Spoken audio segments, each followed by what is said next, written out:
Hello, hello, hello, everybody. Welcome, welcome, welcome, welcome. Hello, hello, everybody. How's everybody doing tonight? Glad to be back, y'all. Glad to be back. Let's see who we got in here tonight, y'all.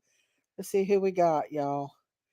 We got Crooked Arrow, Sandra Louise, Julie Ann, Angie, Kilbister, Can, Yanni, Yanni, Yanni, Amy Lynn, God is Love, Robin B.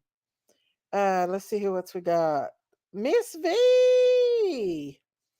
Frankie. Hello, Frankie. Lady of Love. Hello, Lady of Love. Come on in, everybody. Sammy.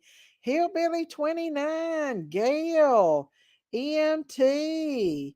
Believe. Hello, Believe. Laura P. Juicer 1998. Let's see who else we got. Laura P. Sammy. Believe. Not be oh, thank you, Believe. Hillbilly 29, Julianne, Lily Lou. Hello, Lily Lou. Who else we got? Andre P. Julianne. Oh, thank you, Believe. Thank you. Thank you, Believe. Thank you for the $4 super sticker. Thank you, thank you, thank you. God bless you for that. Thank you so much, honey. Let's see who else we got in here. Gail, Tree, Mama Four, Rebecca, Amy Lynn, True Crime and Time. Let's see what else we got in here, y'all. Tracy Lugwood. Hello, hello. I missed every one of y'all. Y'all been covering this trial? I am telling you what, Lonnie Simon is a piece of work, y'all. Thank you again, Believe, for that super sticker. Thank you. I've missed you too, Julianne. Hey, Carice. Hey, it's me. Hey, Daisy. I'm asking for prayer of a friend passed from domestic violence today, leaving behind 6 kids. The last one she just had 3 months ago. Husband is on the run. Oh, no. Prayers for your friend, honey. I'm so sorry. Hey, Yanni, where you been, Yanni? Where have you been, Yanni? I'm so sorry. Hey, Sandra Louise. Hello, hello, hello, hello, hello. Joanna. Come on in, everybody. Everybody's coming on in. Y'all, I have watched bits and pieces of Leilani Simon. I reckon they had got onto her because she told that young girl, she cussed at that young girl. Hey, Sherry Lee, how are you? Hi there. I'm pretty good. Thanks. Not you, Siri. Exit Siri. Siri's so nosy, y'all. She's always got her nose in my business. You missed the trial today? Well, we're going to go over it. Where you been, Daisy? We love and miss you. I love and miss you too. I've been working, y'all. Y'all know I work a lot, so it's hard for me to get on here. Uh, but I try to make time for everybody. I was on Jinkies for a short period of time, but I do try to get on here just to kind of, yeah, Surrey, get a life. Surrey's nosy. But yeah, hey, Juicer. So, man, oh man, y'all seen where she told that young girl, whispered to that young girl that she was a liar, an effing liar in court. That just makes her look bad. That just makes her look bad. I do want. Hey, Zigzag, how are you? Let me pull up this. Oh, thank you, Yanni. Yanni, I know you're not a new member, but thank you for being a member. Thank you, thank you, thank you, thank you. Yes, sorry for your loss. Jinky's live was wild last night. I know I had to ditch, y'all. It got too intense. I had to ditch. Thank you, Yanni. I got the cowbell tonight, y'all. Um, I was watching a little bit of the suitcase trial, and I wanted to show a little bit of that tonight too, y'all. Y'all know we went down the rabbit hole with that. I showed the video where she put her boyfriend in the suitcase. I watched a little bit of the the defense, but I wanted to see how the prosecution did with her today too. So we'll watch a little bit of that too. Hey, Zigzag. Leilani should have never had children so young if she was going to get high and drunk. That is true. That is true. But y'all, Leilani, look, her boyfriend, he was a drinker and he was a smoker, but he never beat on them children. He was actually good to those kids. They loved him. So it was Leilani more than it was anything. I think she has very bad anger issues, and she's got the devil in her. You can see it in her face during this trial. So I'm going to put the link out here. Credit to Court TV, but we're going to go over a little bit of what the babysitter had to say and stuff today too. Hey, Crystal B! Oh, thank you, Crystal! Thank you! Woohoo! Set a command for you, Insta thanks. Oh, thank you! Thank you, Crystal B! Thank you for being a member for 25 months! Yeehaw!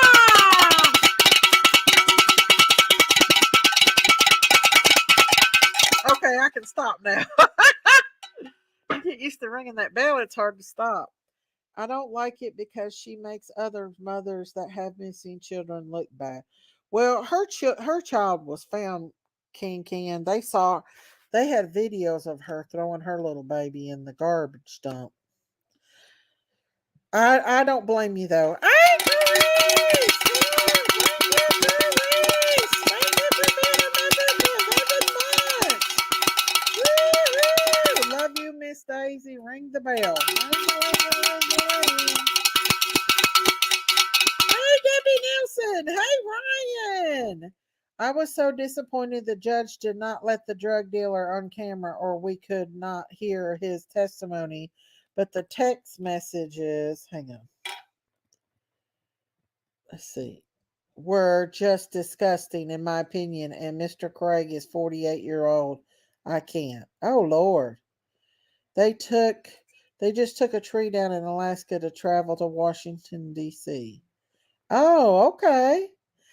Thank you, Grace.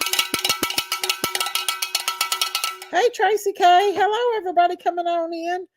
Okay, y'all. So let's get this show started. If anybody can, right? Miss V has lost everything she's got in a house, an apartment fire, and she does need a few things to be able to move into her new apartment. And here's her wish list. If anybody wants to help her, thank you so much. Be much obliged to help her. There is her wish list, y'all. Um.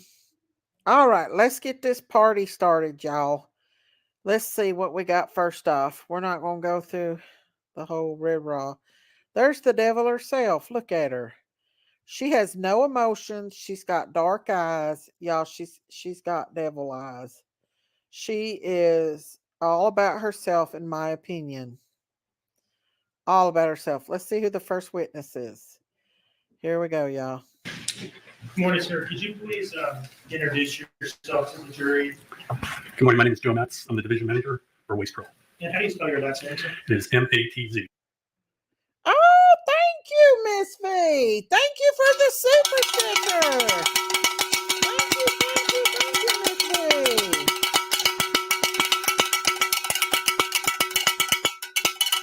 Sorry, but in my opinion, he's possessed. Are you talking about her? Thank you, Miss V. God bless you. Oh, thank you, Yanni. Thank you for the $3 super sticker. Thank you.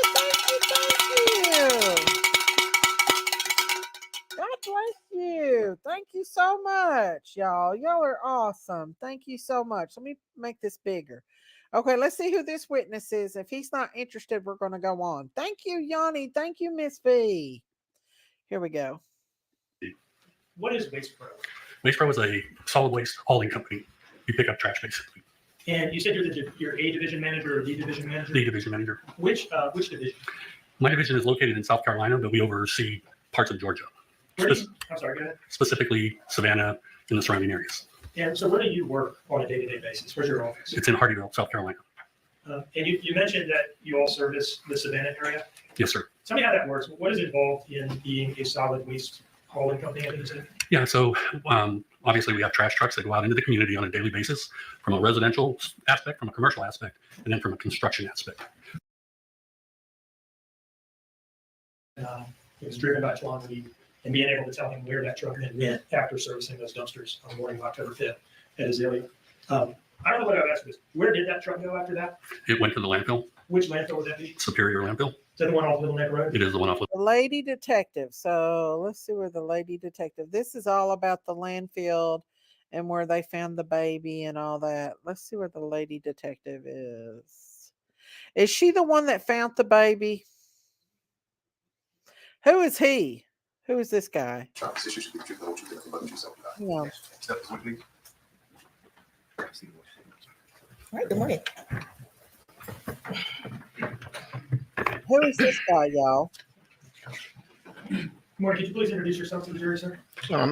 My name is Denard Johnson, and I'm with Waste Management. I've been there over 23 years in the business. Okay, so this is the waste management thing, and it's talking about finding this, that.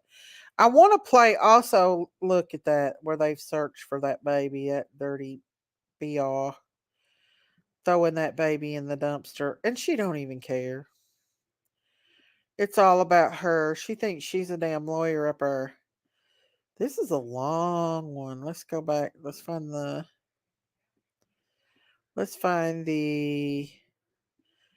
female detective, because I think she's actually the one that found the baby. If I'm not mistaken, she's the one that found Quinton's bones. Wait, let's see what this witch has to say. And that baby looked just like her, y'all. That baby was the spitting image of her. It is. It is.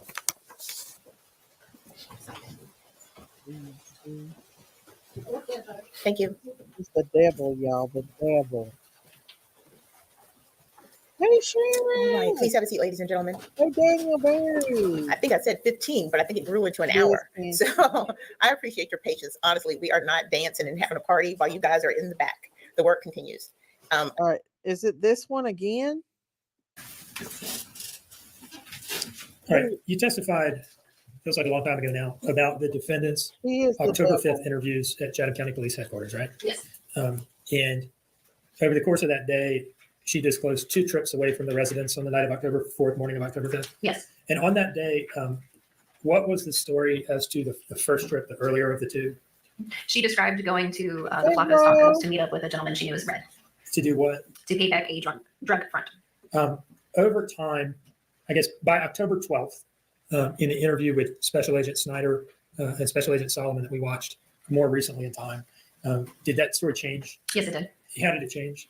It moved from meeting Red for a drug front at the Flacco's Tacos into meeting Red/Craig on Arkwright to buy cocaine and Percocets. What do you mean by Red/Craig? She told the interviewers that Red is Craig in that interview. Okay, same person. Yes. Okay. As early as October 5th, you had thumbed through her phone, right? Yes. And on that day, did you at some point, did you see messages in her phone between her and a contact saved as Craig? Correct. When do you remember first seeing those messages? I believe I mentioned them on October 5th to her. Okay. And did you ask her a question about Craig that day? I did. What was the question that you asked her? I think I asked her Let's roll specifically her who was eyes. Craig. Did you ask her whether there was anything? Watch her roll her eyes. We see her watching her. We see her rolling her eyes a lot. That just shows you what kind of childish mentality Leilani has. What did she say to that, if you remember? I believe she referred to him as an older white male that was not Red. And it was on the 12th that she said, actually, Craig and Red are the same person. Yes. And it's an African American gentleman, right? Yes. Okay. on the 5th, you had seen messages between her and a contact saved as Craig, right? Day Yes. one. And did you ask her whether there was anything sexual going on between the two of them? Yes, it did. And what did she say about that? I believe in that specific interview, I don't fully remember what she said. Okay. At some point in the investigation, did she deny that though? Yes, she did. Okay. You later received a copy of her cell phone extraction, correct? Yes. And did you select and export from that cell phone extraction all of her communications with the contact saved as Craig? Yes. Do you see in front of you States Exhibit 91? Yes, I do.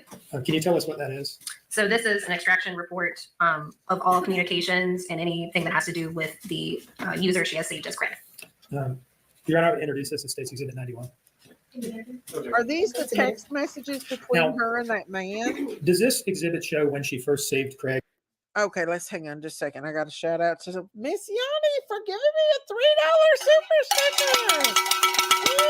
Yeah, thank you, Yanni. Woo-hoo, thank you, Yanni.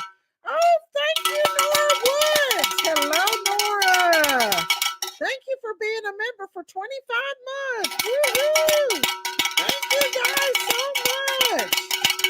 Thank you, thank you, thank you. God bless you guys. Thank you so much, y'all. Woohoo. Thank you, thank you, thank you. Thank you guys so Craig much. as a contact? Yes, it does. And God what was that bless date? you. On September 16th in 2022. Okay, so that would have been how long before Quinton's disappearance? A little less than 3 weeks, maybe? Correct. Okay. And moving forward from that, is there a series of text message exchanges between the two of them leading up to October 4th? Yes, text messages and phone calls.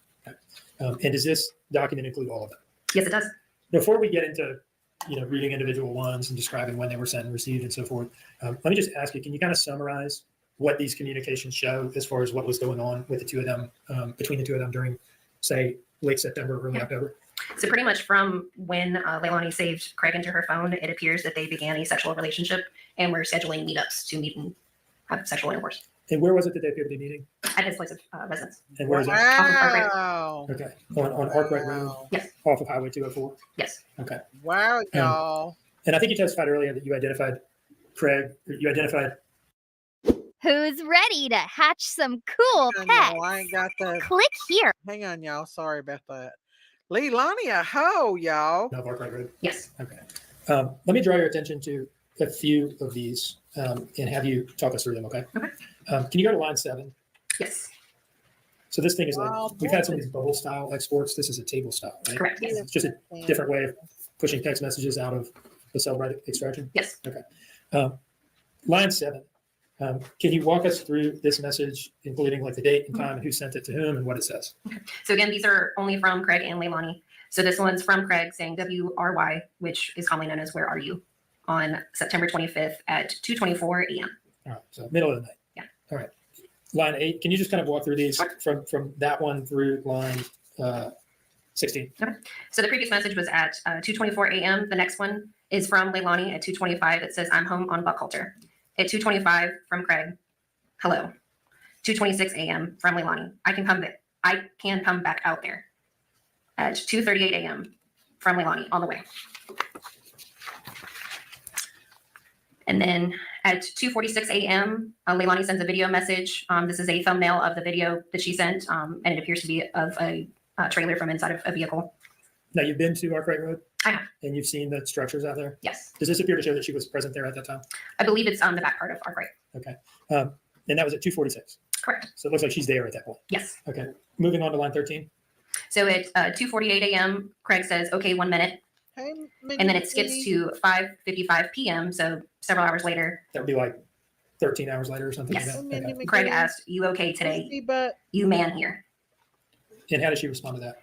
At 6:54 p.m., she says, yeah, I'm okay. He's on his BS today, and I don't feel like arguing. Check it out. And then in Hurry. response, at 6:58 p.m., Craig says, okay, well, was thinking about you. All right. So is that set of messages that we described, does that appear to be the first visit by the defendant to Craig that we see reflected in this set of messages at least? That's correct. Now, I'd like to go forward to line 62 on page 5. Okay.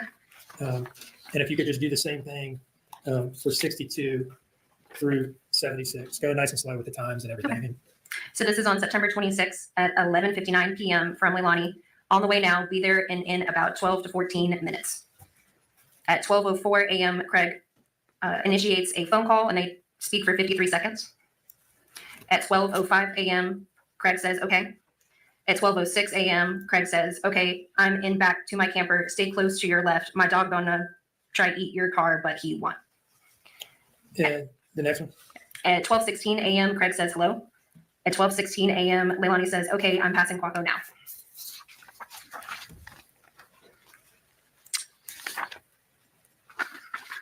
At 12:17 a.m., Leilani initiates a phone call for 19 seconds with Craig. And then at 12:21 a.m., Craig says door open. Then skipping to 1:22 a.m., the previous was at 12:21. Leilani says, I'm home. I love those hugs. I'm home. I love those hugs. Yep. All right. So based on when she said she was passing Quaco Road on the way there, and when she says, I'm home, I love those hugs, roughly how long does it appear that she spent at Craig's place that night? Roughly 45 minutes. Moving on to line 41, when is this message sent in relation to the last one we just read? Yep. So the last one was at 1:22, where she's saying, I'm home. I love those hugs. The following message is from Craig at 1:26 a.m. And it says, okay, not more than I did. I was about to grab that kitty one time. What did she say to that? In response at 1:26, she said, LMFAO, you most definitely could have, exclamation point. And then at Do you think people generally know what LMFAO means? I'd slap my fucking ass off. In case you didn't. No. All right, 73, Hey, Tam. what Hey, is, Chris. what's that? What does that one say? 73 is at 1:29 a.m. from Craig. Shit, I sure wanted to, like I see how it looked, FR. Try that one again, sorry. Read it slowly. And before you do that, what date are we on? 9:27. Early morning hours of September 27th. Okay, go ahead with 73. Yep. 73 at 1:29 a.m. Shit, I sure wanted to, like to see how it looked, FR. What does that for me? For real. How does the defendant respond to that in line 74? So 74 at 1:36 a.m. is a response from Leilani sending a video message to Craig of herself masturbating. 75? 75 is at 1:38. So after the video message, Craig says, She is laughing, y'all. She thinks it's funny. She thinks it's funny. Watch Leilani. Watch how she acts, y'all. What a hussy. What a nasty hussy. damn, you just made me hard as fuck. Thank you. And 76. 76 is at 1:39 a.m. from Leilani. Well, shit, I'm glad I didn't. Moving on to 117. Disgusting. And this will be the last set that I'll ask you to read, okay? If you could take us through 117 through 131. Stop at 131, okay? So it's on October 1st at 12:24 a.m. is the first message from Leilani. Dealing with Danny flipping his shit. As soon as I can leave here, I'll let you know. Craig responds at 12:34 a.m. K. And then at 1:14 a.m. from Craig, if you can't come out, it's okay. At 1:15 a.m. from Leilani, I'm about to head that way, just probably can only stay for a couple hours though. Is that okay? Then at 1:22 a.m., Leilani says, heading to the car now. At 1:22 a.m., Leilani says, be there in about 20.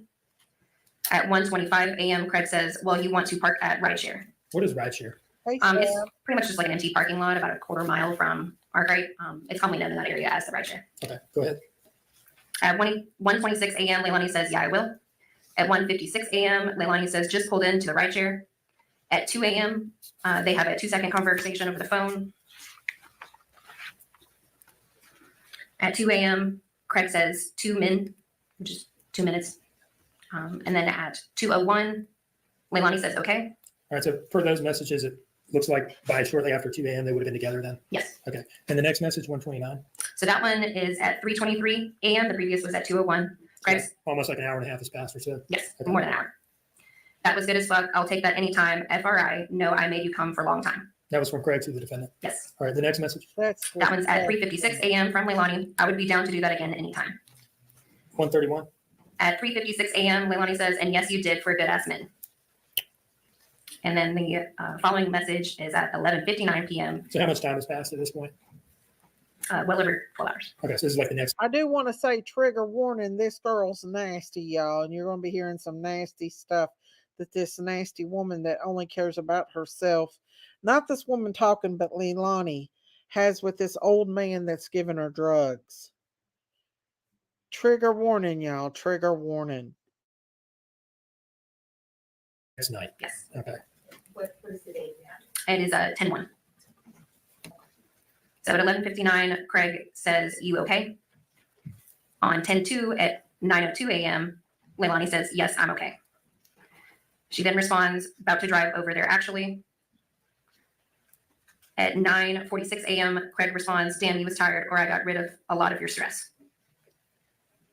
At 9:46, Craig says, "LOL." At 9:47, Leilani says, "A lot of stress was released. I need that sleep." At 9:54 a.m., Craig says, "That's good. Shit, I was ready for round 2 last night, but it's okay. You needed that rest. You look well rested." And then 140. And then 140 is at 9:57 a.m. from Leilani. "I'm still wiping the crust from my eyes." All right. So these seem to show that over the week leading up to Quinton's disappearance, that Where went that eye roll the again? defendant was getting male attention from Craig like 3-4 times, something like that. It would appear so, yes. One moment, please, Your Honor. No further questions. Did you know you? I do have a few. If I He say something, definitely then was. you're good. She was accusing Detective Lemons, Danny. let's talk about. She was accusing Danny of having an affair on her while he was home taking care of her kids. She was off with this old man having relations. That just goes to show you this woman didn't care about nobody but herself. Nobody but herself. The text messages you didn't mention. Okay. I'll start on page 1. So the contact for Craig was added on September 16th, correct? Yes. That's the first time that this appears anywhere in here to the best of your knowledge and mine, correct? Yes. Did you see anything to this number prior to that? No. Okay. So on the first page, instant message 6, if you would, did Mr. Dean ask you to read that one? No, he didn't. Okay. What does that one say? And who's it from and who's it to? On 9:25 at 2:23 a.m., Leilani says, "I needed a 50, but no one was there." What is a 50 commonly referred to as? Is that a drug slang? I believe it's just a number. I needed a 50, but no one was there? I don't know what she was intending there. I mean, I can assume it's drug lingo, but what exactly it is, I don't know. Okay. Well, you seem to know what WRY meant, correct? Yes. And you're currently stationed at C&T, correct? I am. Okay. So using your experience and your knowledge as an agent over at the counter narcotics team, when someone says they need a 50, what are they commonly referring to? Ask and answer. I'm going to allow Mr. Hilliard his line of Hey, questioning. Christy Kit. So my understanding is almost everyone has their own drug knowledge. Usually when I don't know something, I'll ask one of the other agents there. So right now I don't know what she's referring to. All right. So let's move on then. Oh, what an asshole. Look at, He's an asshole representing a piece of trash. let me go back and just start from the beginning with this. We don't have much of a case because her actions and the way she's rolling her eyes and the things she's doing tells the jury everything that it needs to know about her.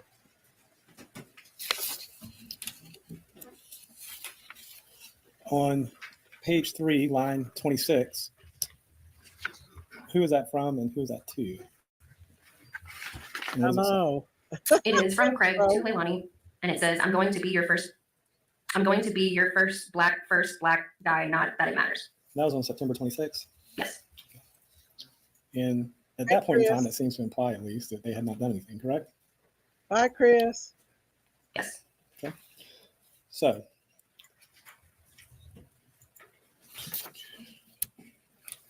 I think it's perfectly clear that they had relations. and let's look at number 42, Hey, September Murphy, 26th. Who's that from and who's that to and what time is that?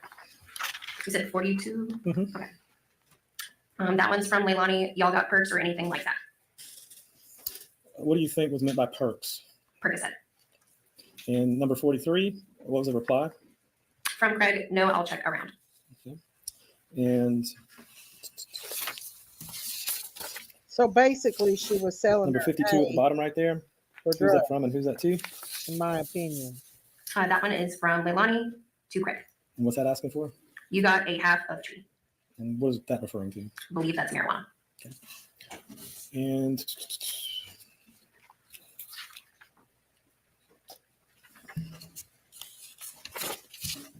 Look at her act innocent. She's not innocent. And the instant message that y'all are referring to was, I believe Mr. Dean asked you about, where it looks like, I guess they met at the ride share. What day was that again? What's his point?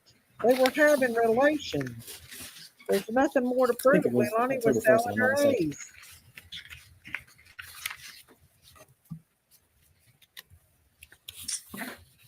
And does that seem to be when there was some sort of activity between the two of them? Yes. I mean, she was acting like she was crazy over that Danny boy going to kill herself, but she was laying And down with the on, drug dealer, having relations with the drug dealer. I think it's the last page, but I'm not mistaken. All right, here we go. It's like number 143 at the top of the last page. Who is that from and who is that to? That is from Leilani to Craig. And what's that saying on October 2nd? About to head over there and grab his ass a 40 so he'll shut up. And that's to Craig, correct? Yes. All right. And on October 3rd at 3:30, who is that from and who is that to? Which line? Number 147. That one is from Leilani to Craig. And what was that one saying? Just sent 30 Danny coming in for it. That's all the questions I have with regard to this exhibit, Judge. Thank you. All right, Mr. Hilliard. Hey, Can you Frank, redirect? Lennon. So she's not just sleeping with him, he's also involved in supplying her drugs. Correct. Right, Debbie Isn't that Nelson. exactly what we've been saying? Yes. We talked about a number of meetups that you can clearly see in these text messages and how long they seem to have lasted, right? Yes. On the night of October 4th, the night that we're concerned with your, was there any text message set up? No. Was there any text message communications with them at all? No. Between them and all, I should say? No. And how long did the GPS data establish that she was there for that night? 10 minutes. And how does that relate and link to the previous visits that we talked about? I think the shortest one is 45 for their meetups. So much shorter. Yes. No further questions. No further questions. Thank you. Mr. Williams, you may take your seat once again. I wonder how many times we can count how many times she rolls her The state will call eyes. its next witness. Your Honor, the state calls Craig Weston. Okay, and at this point, this is Is this the dude? This is the revitalizing Why are collagen they that not supports showing the dancing dude? hair, glow. Somebody said they wasn't showing the dude. Now they need to show his ace. Now, come on. Why are they not showing this dude? He's a drug dealer. He was dealing these drugs to them that caused her to unalive her child. Well, I don't think the drugs did, but I think a combination of the drugs and it did. Why ain't they showing him? Hang on.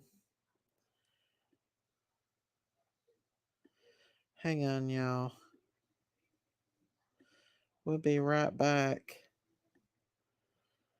Okay. Raise your right hand. Do you have interest Yes, in ma'am. sharing about this issue? So you truth, the whole truth, and nothing but the truth, so help you God. Yes. Step this way, ma'am. Which one? Oh, so they didn't show Good it? afternoon. They not show it? Good afternoon. Can you please introduce yourself to the jury? They showed it, Yes, I'm Steve? Kimberly Johnson. I work for the Federal Bureau of Investigation as a forensic accountant.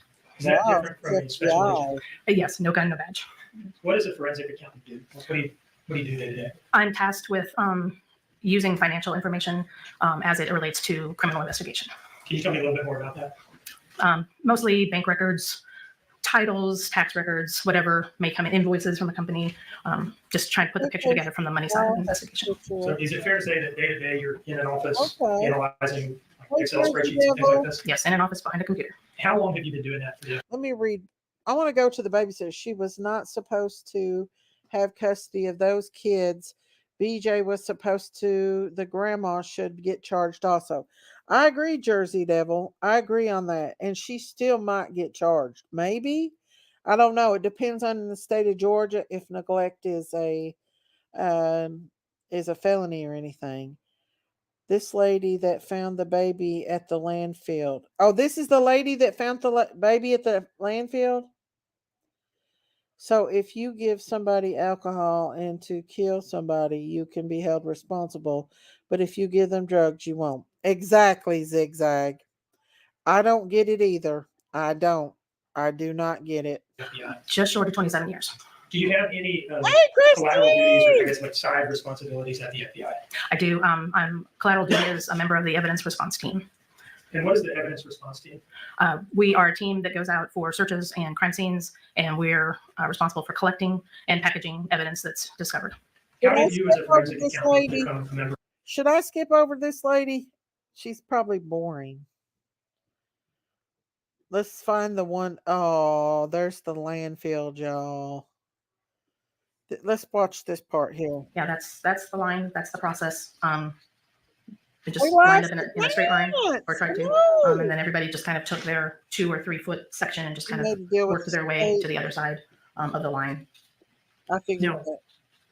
zooming in on this, is this what we're looking at here? This garbage on the ground? Is this more or less representative of what this stuff looked like as y'all were going through it? Hey, Yes. What does Christine. it smell like right there? That's not bad. Hey, Help it. We're looking at the garbage. This is where they found baby Quinton at. Hey, a bit crazy. Hey, Buster. well, remember when they showed that picture of when the stuff they found and they had them in those little trays? Remember we said those look like little bones, didn't we? Mm-hmm. Yeah. Have you seen the little bones of his? They showed them. Hey, Bojangles! Hi, everybody. How are you? Came to say that. Everybody's. Miss Christine, I hope you're doing well. Oh, thank you, King King. Debbie Nelson, Lori P, everybody, Mama V. I seen everybody. Everybody was here in chat. They're anxious for you to come on live. I miss everybody. I do. Miss Daisy, I did you know. investigator testified that Leilani unplugged the computer in the interrogation room? No, I didn't What? see that. She unplugged the computer in the interrogation room. She's What? cocky. She is. She's like one of those that don't give two shits. She's got. And I can't sit there and watch it because she's just sitting up there eating her food and chewing her stuff, and she don't even care that her little baby's bones are sitting there, and that she don't even care. So I was just like, I can't watch her. She makes me sick to my stomach. Makes me sick and rolling her eyes, and the judge is letting her do it. They're letting her do Yeah, it. see, But that's probably why it was better off that on little Montgomery's case mhm. that her dad wasn't in the courtroom because he probably would be just as smug as she is. There's the bones. That's where they found it. Yep. They found his little bones there. Yeah. Remember that one where that was like under the tent and I guess a reporter had taken a picture and we Mhm. were, we zoomed in on the picture and was looking at the things that contain the items that they had laying in those little trays. I love you too, Bojangles. Bojangles! That baby. Why do they got him in a turkey pan? They shouldn't have him in a turkey pan. Look, they got Mm, a pan. that's all him right there. Yeah, that's his little bones. Let's see what they say. Hang on just a second. And she's sitting there like nothing even matters. Oh yeah, let's see how she acts. Trays here. Who are She's we so looking at? smug. I believe that's the forensic anthropologist. Again with the mask, it's kind of hard to tell, but and that's the catering tray I was talking about. So she would go through those. I separate things out, take a look, analyze it, screen it. That was what she was there for. And just to be clear, this is not an image of Quinton's remains. This is just like No, a that given looks day. like Oh, just okay. Right, I say regular, but just the results of a line search. Okay. Oh. She's about to go through those. No, good. I'm glad that's not. We're gonna go past this and get to the lady that's found his remains. The evidence taken in court and jury and trial. This is her. Yes, sir. This way, ma'am. Thank you. They do show it on here though. All right, good afternoon. Good afternoon. Could you introduce yourself to the jury, please? My name is Sophia Zerke. That is the last name that I'm going to have to ask you to spell. Hey, Jillian. Zurkee. And I take I take it you're a Chatham County police officer. Yes, sir. How long have you been with the Chatham County Police I have been with the Chatham County Police Department since September of 2021. Did you work at any other police departments prior to joining the Chatham County Police Department? Yes, sir. Where was that? The Sedgwick County Sheriff's Office in Kansas. Okay. How'd you end up coming here from Kansas?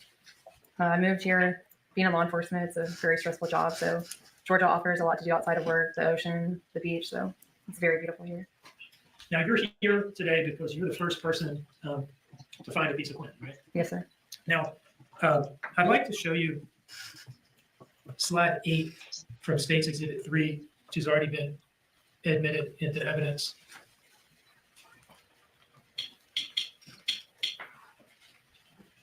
This has been introduced and admitted into evidence as a still frame from Sergeant Stewart's body-worn camera from the initial response to 535 Buckhalter Road on October 5th. Is that you there? Yes, sir, it is. Was this your beat that you were patrolling that day or not? It was not. I was in beat 8 that day. This is considered beat 7. And how did you end up there? When there is a missing child, time is of the essence. So it's all hands on deck at that point. So I went over to assist with the search. And on this day, were you involved in Kansas City neighborhood of the woods or something like that looking for Quinton? Yes, sir. Is it fair to say that you started looking for Quinton initially on October 5th? Yes, sir. Day one. I think Later, it's the one that found. Did you become involved in the search of the landfill? Yes, sir. How did you become involved in that? I asked to be a volunteer to help. Did you, I presume you had heard that this was a thing that was about to start happening. Correct. How did you hear about it? Our department. And were they soliciting like department-wide for volunteers or what? I can't recall on that. I just know they asked us to be some extra hands to help. And you volunteered, is it? Yes, sir. Why is that? Being one of the first on scene, I wanted to see it through and to help in any way that I could. And going forward from that, were you involved as a searcher at the landfill? Yes, sir. What day did you start on? Not necessarily the day, but like, was it the first day of the landfill search? Yes, I was there for the first day. And were you involved throughout? Daisy, I'll be right Was there back. any day that search operation was going on that you weren't? there? Okay, Christine, come Could back you now. have gotten out of Sure. it at some point if you had wanted to? We're Yes. almost done What with was that this. like doing that for, I don't know, 5 weeks or whatever it was? It was a lot. It was mentally, emotionally, and physically draining every single day. Now, I'd like to draw your attention to November 18, 2022, the day that Nick Quinton was found out there. What do you remember about the morning? From what I can recall, it was like every other morning it started out. We have a briefing, kind of talk about how the day's going to go. We get ready when we start searching. Would you like me to kind of go through, our attire, be more specific in that aspect? Or? No, we've had that with a previous Okay. witness. So I guess let me ask you this. In the morning, was it a normal day? Yes, sir. What do you remember about the point where it became not a normal day? I was just breaking through the garbage, and then I had observed a white small object could fit in the palm of my hand. It looked like bone to me. So I remember seeing my Lieutenant Foster, because they were all on the side, and contacting him, and they came over and removed it. Candace, this might not be something you might want to watch. I don't know if they show Quinton's bones in this, but they have shown Quinton's bones. So it may bother you. I don't know if you want to watch this or not. I don't know if it shows his bones, but I know they have shown his bones. The approach with what's been introduced into evidence of State's Exhibit 77. And 77 has been admitted. Is that correct? It has been. Okay. That was the one thing. Can you look through here and tell me if you recognize the object that you're describing? Yes, I do. Is that it on the first page there? Yes, sir. Can you pull this out and display it to the jury, please? Yes, this is the object that I was talking about. What do you remember happening from there? I just remember notifying my lieutenant and then coming over and collecting it. And then after that? We continued to search. And did you yourself find any more items of note? I don't recall, because really any items that we found that we thought were potentially bones, we would put in the buckets for them to collect and to get tested. So whether or not specifically I found any other items that were tested. Yeah, it's a difficult thing for you Right. to answer, right? Let me ask you this. After having been out there for weeks, going through line after line, tell me what it felt like to see that little piece of Quinton's skull and pick it up and realize what it was. Oh, she found his skull, y'all. She found that baby's skull. Not to change the subject or nothing, but does that girl not look like the girl from Urban Cowboy? You know, the girl that took took John Travolta away from he fooled with when he left Texas Sissy. She looks like the girl that he was dating on that movie. I know it's weird to say, but that's who she looks like. The girl from Urban Cowboy. It was heartbreaking. Was it rewarding also? Oh, I have no further questions, John. finding his skull. I don't have any questions, Judge.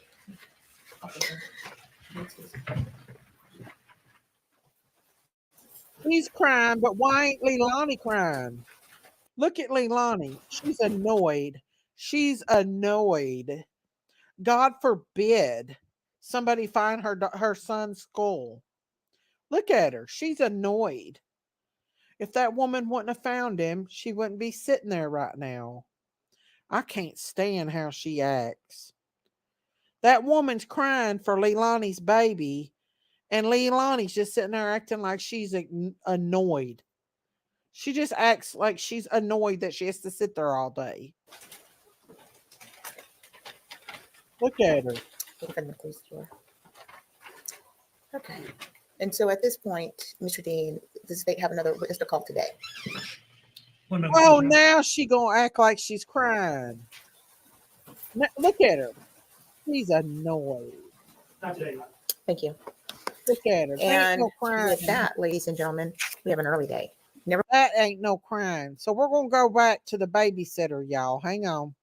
We got to go back to the babysitter.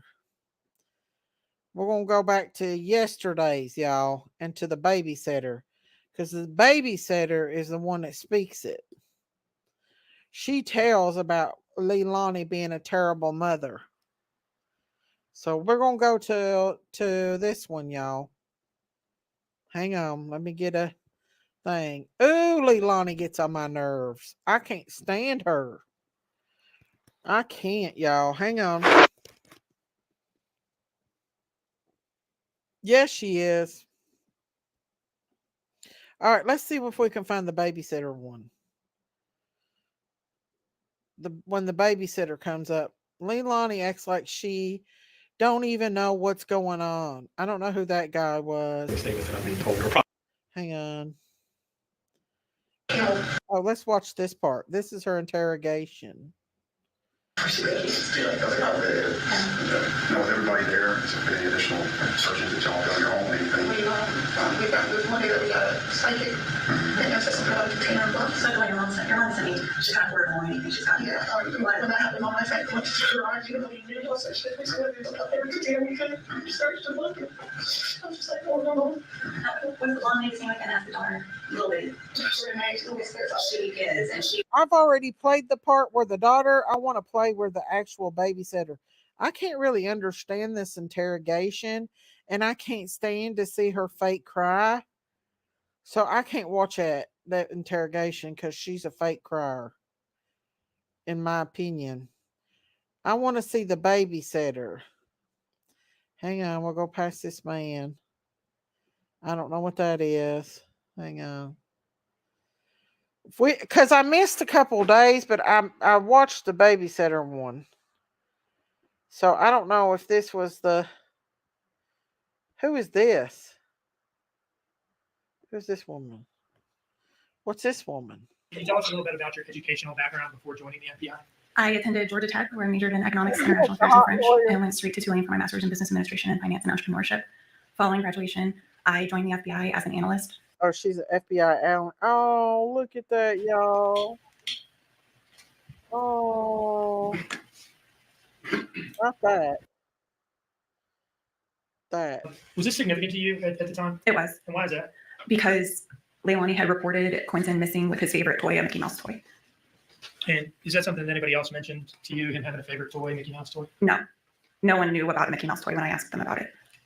Well, let me show you I played the that video last clip. weekend. At some point, did you have an exchange with the defendant while she was between interviews? I did. And can you tell us what was going on at that point? Like, where were you and where was she? During the resident search, after it had gotten into nighttime, I was called back to Chatham County Police because they needed more people to escort the three individuals that were still there. So at that point, I was just sitting in the hallway with eyes on the different doors, and she was sitting in an interview room. At some point, did she open up to you about some of her behavioral issues or anger issues? She did. Oh, she's got anger issues. You can see it in court. I'm going to play for you a clip from State's Exhibit 13. It's a file bearing the file name Interview Room 2126 to 2229. Anything? Voice it down a little bit. Okay. Thank you so much for being patient with us. Well, this is trying to figure out. Thank you so much. I appreciate you. Got you well. Yeah, I appreciate you. As much detail as I could. I was being like, this is who. A lot of good detail in here. I mean, this is the wrong clip. I'm looking for Interview Room 2057 to 2103. There are days that I wake up or days that something so little just might happen. And it's like a trigger. It's not, it's almost like I'm a completely different person. The way I talk, the way I move, the way I look at you, everything, even my tone of voice. You know that happened? You know? Where it's like, when it normally happens, I finally reach a certain level of anger or stress or whatever it might be at that moment, that I just like a switch. Yeah. I don't even realize it until after I've calmed down that I just seriously tripped on you and treated you like that person. You know, and then I'm left apologizing to everybody. So basically, what she's doing, thank you guys for putting that out for me. But so basically, what she's doing is she's telling on herself that she flips the switch and she hurt that baby. And I think that's what she did. I think she hated the baby. And this is my opinion. And she flipped the switch on that baby and hurt that baby beyond. I'm back. Hey, Christine. Well, She somebody had to hurt him. He was in the landfill, so it was either her or her boyfriend. Which one was it? It was I mean, her. because exactly. I'm gonna And replay she this. didn't like him because she was mad at his dad, and he reminded her. She even said it that baby Quinton reminded her of his dad, Mm-hmm. Same and thing with she can't Harmony. stand his dad. Harmony's dad hated her because she reminded her of Crystal. He Yep, he hated her, and that's why he beat on her. And I think the same thing is happened here with baby Quentin. She flipped on I him think and so too. took everything Yep. out on him. She has And the no. way she sits up there with no emotion, just pompous and smug, and Mhm. sitting there chewing her food, and I can't. Rolling her eyes. I can't even look at her. I I mean, can't either. I know. I've seen I many. don't condone violence, but Mm-hmm. Well, right here's where she's telling on herself about flipping the switch. Oh, thank you, Yanni. Oh no, I hey, left. Yanni, we haven't heard from Yanni for a long time. I know she's back on here. Thank Yay! you. I ain't got my cowbell. I left it over there. I'm Ding a ling a ling a ling. There's the cowbell. Ding a ling a ling. It's a manual cowbell. It is. Thank you, Yeah. Yanni.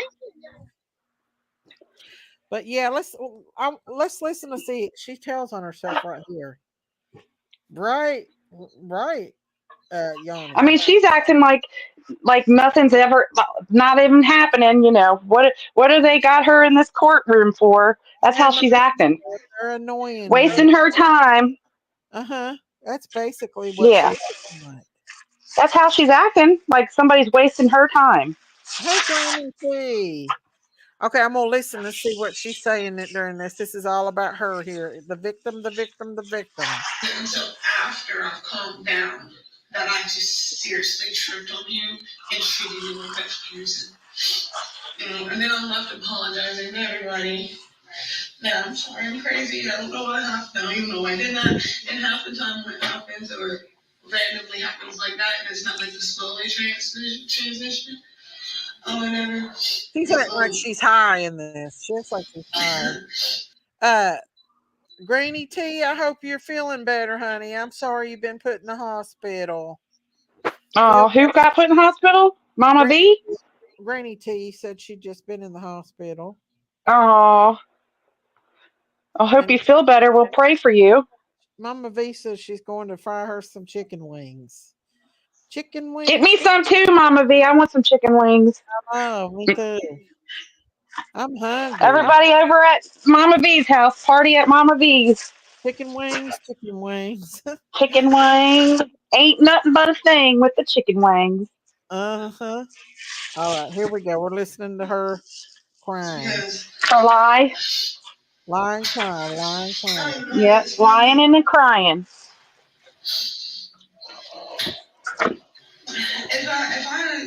If I'm doing pretty good throughout the day and I got a good day overall, and then something might trigger me, slower. I can feel it. I can feel myself changing the way I talk, the way I think, the opinions. Listen to her. It's all about her. Me, her. But when it happens, like a day like today with the amount of stuff going on and stress and emotion or whatever, I just snap. So that was day one of the investigation, right? Look, Correct. I roll. On that roll. day, All she does is lie. was there a point where you spent some time alone with the defendant in a setting that wasn't recorded?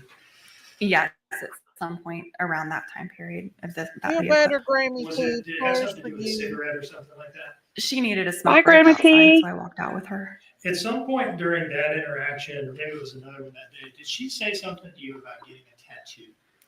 Yes, she showed me her Hawaiian symbol tattoo about the waves going up and down and said that she wanted to get a tattoo in honor of Quinton along with it. And this was on October 5. It was She was talking about getting a tattoo with it. in honor of him, yes. Okay. At this point in time, was she still kind of representing the story that Quinton had been abducted? Yes. Was anybody yet talking about Quinton being dead? We suspected it within the investigative team, but it had not been discussed outside of the investigative team.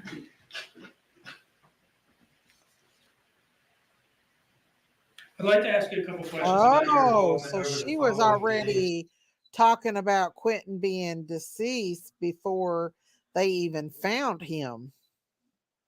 Well, what's that tell you? I know. So she basically showed her a tattoo that she got in remembrance of Quinton before they even knew he was dead. Mm-hmm. The So devil. who is she saying? How is she saying Quinton got into the landfill? She's not saying. She's saying she don't know. That she So had. she's pleading not guilty. Oh yeah. Even though there's a video of her throwing him in the trash. There's a video Yeah, of him throwing her in the trash. Him in the I know. trash. Remember we went on Google Maps and we looked at it. Mm-hmm. There was And a camera up there on the building across from the looks that she gives people. Huh? Mm-hmm. She reminds me of like a spoiled brat teenager.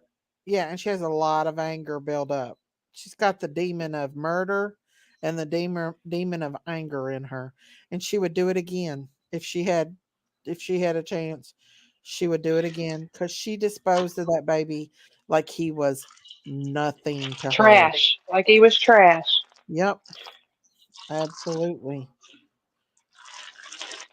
Okay, here we go. Well, do you remember that song that her ex, was it her ex or was it her boyfriend wrote and sung? Yes, the demon of murder. Her boyfriend, but now he claims he was passed out and high when he did. He was in the room when she unalived Quinton. But he claims he didn't hear nothing, which I feel like is a big fat lie. Yeah. I think he knows something, but he's afraid. I think she flew mad at him, killed Quinton, and to spite Danny, she took his body and throwed it in the trash. I think she did it out of anger towards Danny. Because she was now making she had just videos. Didn't she had just had her little girl too? Yeah, her little girl was like 5 or 6 months old, I think.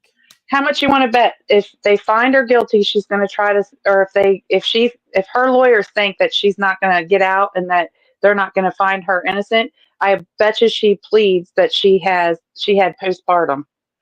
I'm sure Bet. that they'll do that. But it looks like to me they're heading like towards trying to blame Danny.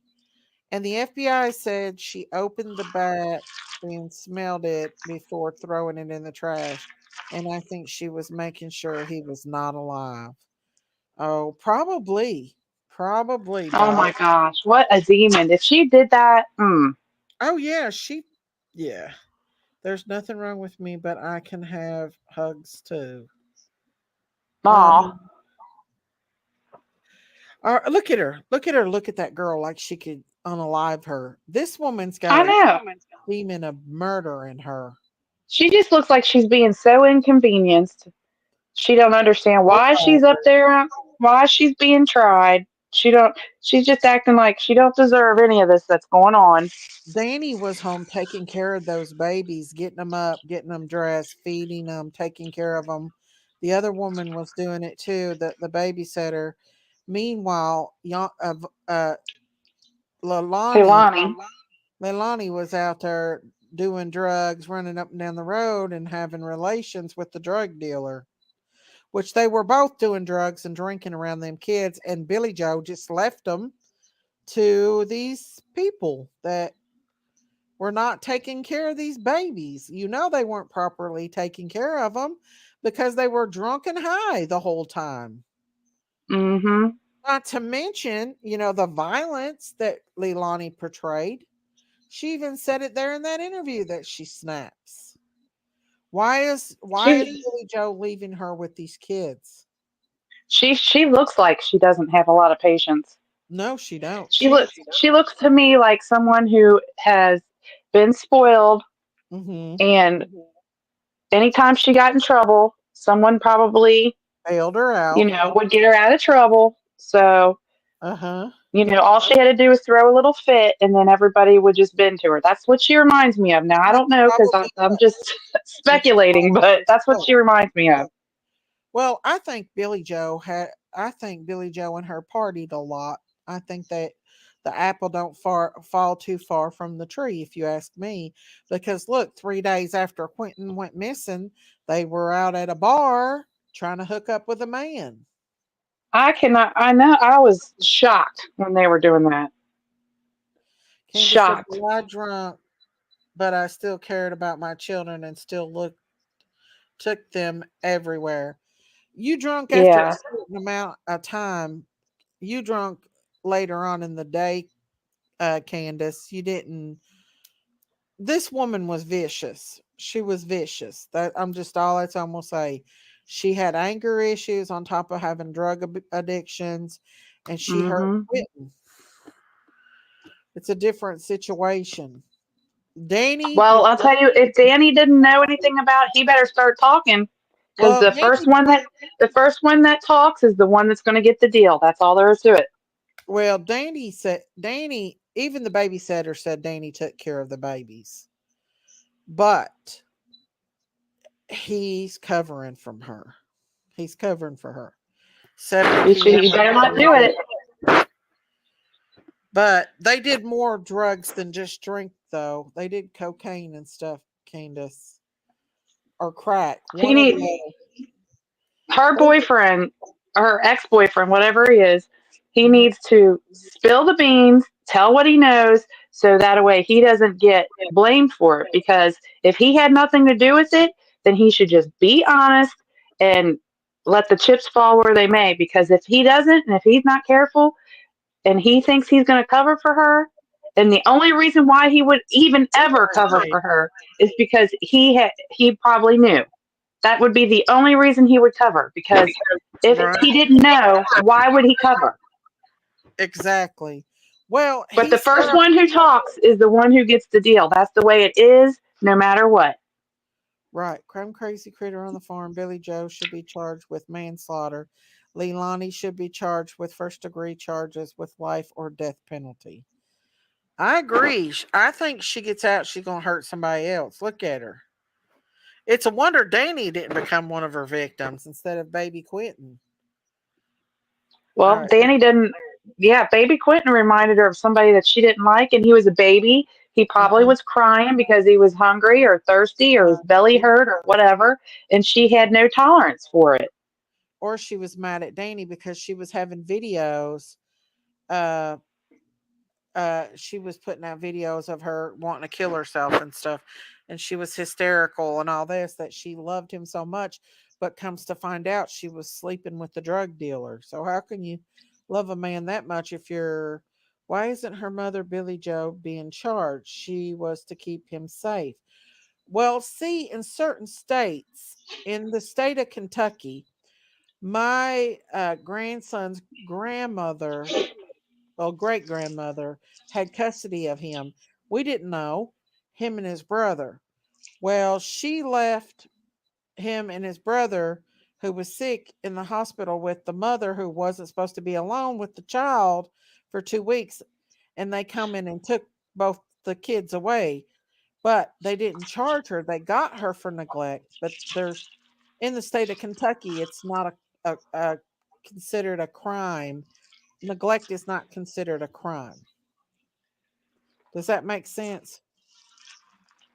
Well, and I So think also in the state of Kentucky, as long as one person's sober, you you can also do can't get in trouble.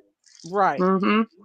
So, but I don't know how Georgia is. In Tennessee, if you neglect a child, I don't know if Tennessee charges you for that. I don't know. But I do know that some states will charge for neglect. But I know for a fact that Kentucky is one of them that don't. Or the great grandmother would have been charged for leaving them babies alone with the grandma and the mother. It's complicated. It's very Complicated. complicated. And each state has their own rules and I very don't know if complicated. they were going to arrest Billy Joe. I think they would have already arrested Billy Joe a long time Yeah. ago. It's been 2 years. So I I think if will give this for Billy Joe is I don't think any of us would have, I don't think the police would have found Quinton if, because it wasn't it Billy Joe who said that she threw him in Leilani said the that she trash. threw her in the, yep.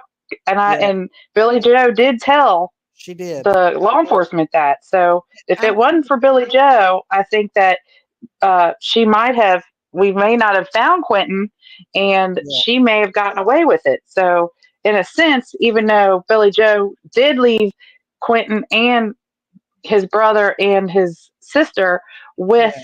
Leilani, I she don't think still that she, did tell the police what Leilani said. And that's how they knew, that was the tip, how they knew to go look in the landfill. yeah. Well, I It's also because of Billy Joe. yeah. I also think that I don't think Billy Joe honestly thought that Lee Lonnie would kill him. No. I don't I think mean, she knew that. I don't think she thought that her daughter would do that. no. But But I mean, that is the truth. If she wouldn't have said anything to law enforcement of what Leilani said, they probably wouldn't have found him. they said she slipped and posted it on Facebook first. Wow. Because Look at that this. You can Quentin tell was in the landfill. yeah, that she threw him in the trash. Yeah. Yep. Who posted it? Billy Joe did. And Laura P follows a lot of these cases, so I'm pretty sure Hey, she Laura P. Laura P's my girl. what's up, Lori I can't P. see chat, y'all. She does. She Huh? follows these cases hardcore, man. She knows. Oh But the yeah. thing is, it's just I think Billy Joe knew. I'm sorry. You think she knew? I don't know. She was pretty devastated when she found out that well, I don't know. She went to the bar with her 3 days later. So I Yeah, don't but see, know. I think Billy Joe had to because nobody knew for sure. So I mean, this is just my theory. Is I think she was playing along so that she could get more information. Mm, That's what I think. maybe that's what she was doing. I'm really curious about when she testifies, and it'll be sometime this week, probably, when Billy Joe testifies. And she may got immunity too for testifying. So I don't care Yeah, if it was that's my true. daughter and my daughter done that to my grandbaby. I would testify against her too. Her ass would be in Hmm. jail. Me too. Let's see what they say That now. because that would be your grandchild. I know. I know. Yep. Well, her monster daughter didn't have custody of her kids, but she leaves the kids with her. Make that make Yeah. sense? I agree, Sharon. It don't make sense for sure. She should I not have done that. I think I don't think the kids should have been left with any of them. They're just No.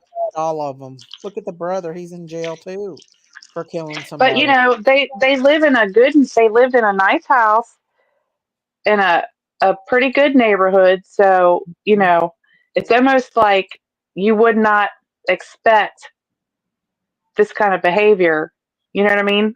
Mm-hmm. But we've seen pictures of both little baby Quentin and his brother walking around their pool uh, without clothes on. It's like they had a shirt on but no bottoms, which I Yeah. thought was a weird picture. That Well, was they posted on Facebook. who posted that on Facebook?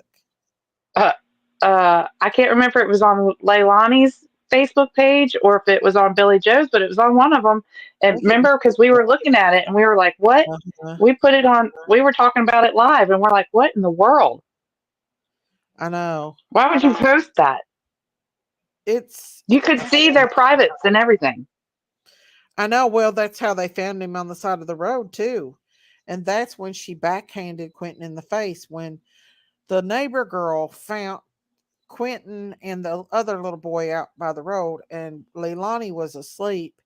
And when she uh, took the babies to and got Leilani to wake up, Leilani came out there and yelled at Quentin and backhanded him in the face and knocked him down, and he hit his head on the concrete. Mm. And Not the nobody other did one, anything? not the other one, but just the baby. The baby. Yeah. Just The baby who doesn't know any better. yeah, just according to what the neighbor said. So let's see. Which neighbor? The babysitter? Yeah, the babysitter's daughter said that. Let me see if I can find the babysitter. Mm. I don't know This if is I just a have that. horrible situation all the way around. Yes, it is. There's I'm gonna, there's I'm no gonna, justification to what happened to this baby. no, and I don't know where all the outrage is because there was a lot of outrage before, and now all the people that were out there raising hell and causing a scene's not really covering this case, other than Dolly. Dolly's covering it, but the others ain't. You know what I'm saying? Why ain't Mm-hmm. they? Because it's not getting the attention that it should have got before. That it got before the thousands and thousands of views when they were down there screaming and hollering and raising a cane over stuff. And you know what I'm saying? Why, Mm-hmm. why ain't these same creators covering this case now that it's went to trial? I mean, I don't get that at all. I'm gonna try to find the episode with the babysitter. Here's where she dumps him. I'm gonna show that video right here, y'all. Hang on. I'm gonna pull up another one where she I can't see. I don't understand how she could sit there with a well straight face and watch the videos of her doing what she's doing. Huh? did you see her reaction to did you see her reaction to his little bones? No. I can't even look at her. Like I'm working. I'm over here Like, bagging what up is that? clothes and stuff. Yeah, I can't look at her face. She gets on my nerves. School and stuff like, what is that? That's not nothing. I don't know, but this is where she throws the baby in the. This is the video where she throws him in the trash. Right here, y'all. She's just Obviously had disgusting the human being. cell phone. We also Yeah. had a detective outside within view on this particular shot that Hey, shows the times are the same, and hugs then and you love can to see you the too, timestamp up Can. at the top. Now, I did can. is this the field of view for the camera that we were just talking about? It's as close as we could get to it. You know, we had it up in the air, and I think it's probably a little bit better view from the camera than what we're seeing here out the window. What we were trying to prove in this image was Love you, the Can. time difference. Okay. We are looking at a monitor here, though, right? Yes. All right. So this shows the orientation of that camera. Yes, sir, it does. Where can you describe to us where that fence is that you were talking about earlier? Yes, sir, if I may. Sure, go ahead. So, what I describe as metal hurricane fence is this.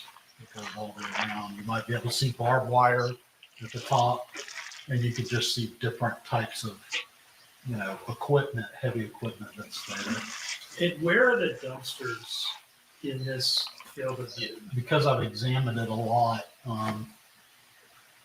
this dumpsters are roughly in this area right here. It's almost above. You see the skid steer's cat, and then you see what looks like an overturned traffic sign. It would be above the fence right here. Okay, so it's like the extreme top right of the field of view. Yes, sir. Where is that exit road, the one-way exit road that runs along the top of that maintenance yard in this? Hey, Shauna, how are you, honey? Here, and then as you see the fence, it would be running past this fence right here. So does this camera catch vehicles exiting Azalea using that exit road? Yes, sir. Hang on, I'm going to fast forward this to where it shows. Now, I'm going to fast forward it because this is the video. Well, didn't she try to say that was timestamp says some kind of 1:16 and 15 leftover seconds. shrimp left in the car she was throwing away? October 5th, Yeah. 2022. Yes. Yeah. What do we Okay. see 2 o'clock in in the morning. this clip? Yeah. You're going to see a vehicle pass through your view on the road. Which road is it going to be on initially? Buckhalter. And what direction is it going to be traveling? It's going to be traveling northbound or towards Agichi Road. And when it hits that intersection of Buckhalter and Ogeechee Road, what is it going to do? It will take a right. And what type of vehicle does it appear to you to be? It appears to be a Dodge Journey, a light colored Dodge Journey.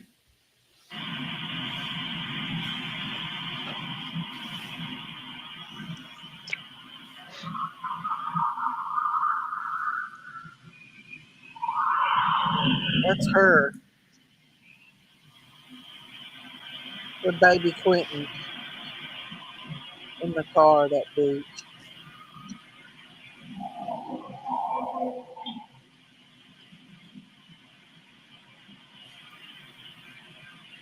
That's her with that baby in the car, taking him to throw him in the Now, car. this series of video clips is in chronological order of when the events occurred, correct? Yes, sir, they are.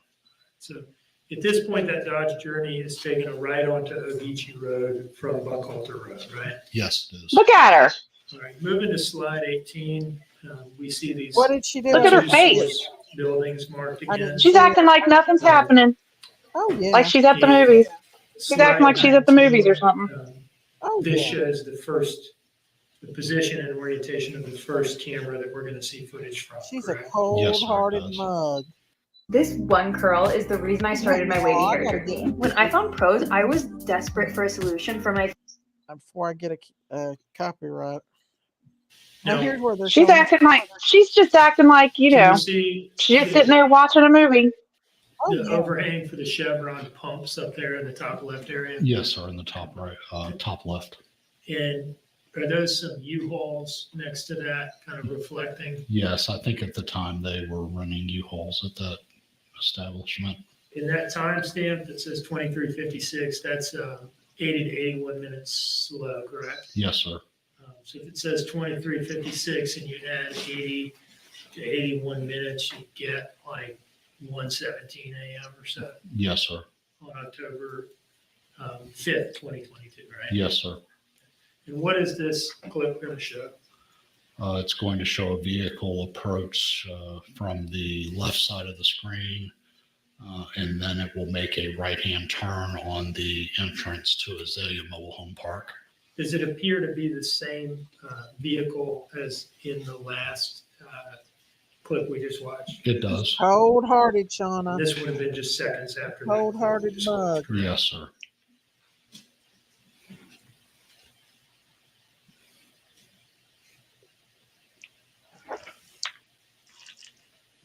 So this is her with baby Quinton in the car. Once again,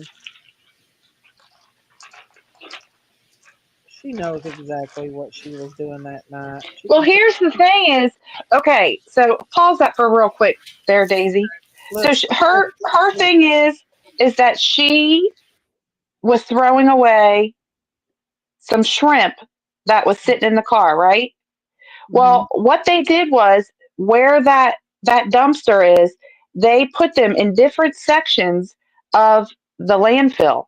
So they knew which section to look in because a landfill is like acres and acres and acres. So if that wasn't, I mean, what would be the coincidence that little baby Quinton was in the same section that dumpster was dumped off into the landfill? Come on I, now. It don't I take a rocket scientist to figure that out. it That was sure baby Quinton she put in here. Because if not, was. exactly, how would they know what section? Because the only reason why they knew what section is because that's the dumpster that section that they were looking through and sifting through would have been where that dumpster was dumped in that section, that certain section. So she can't pull that crap. I mean, I can't even. She thinks she gonna get out of it. She thinks that She she thinks that, but thinks that I mean, yes, that's how they knew right where to go it took them a month to sift through it because yeah, there was a lot of garbage, mhm. but it was dumped in that section. So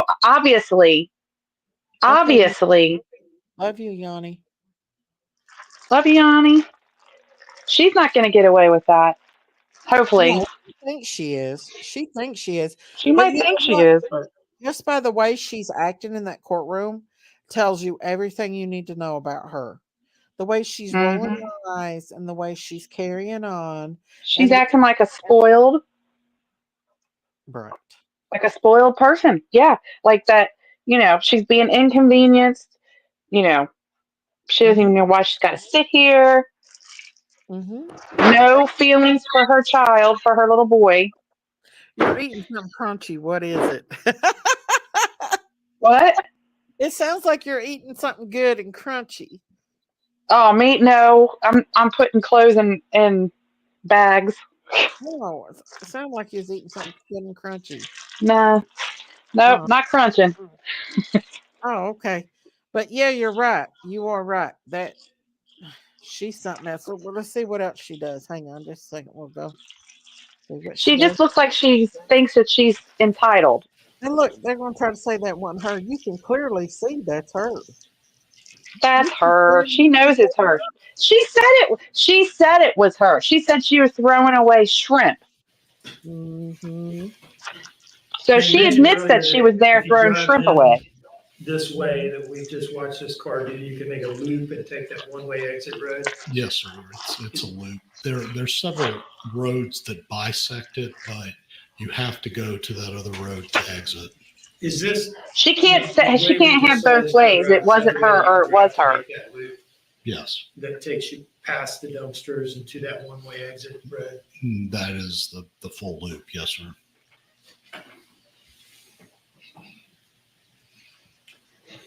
Now, what is this here? Appears to be a still image of the vehicle that we just watched on the video. And what is this next slide here, slide 24? This is a Dodge Journey that is sitting in, I believe, the technical garage of the FBI building. Is that the Dodge Journey that was towed from 535 Buckhalter? Yes, sir, it is.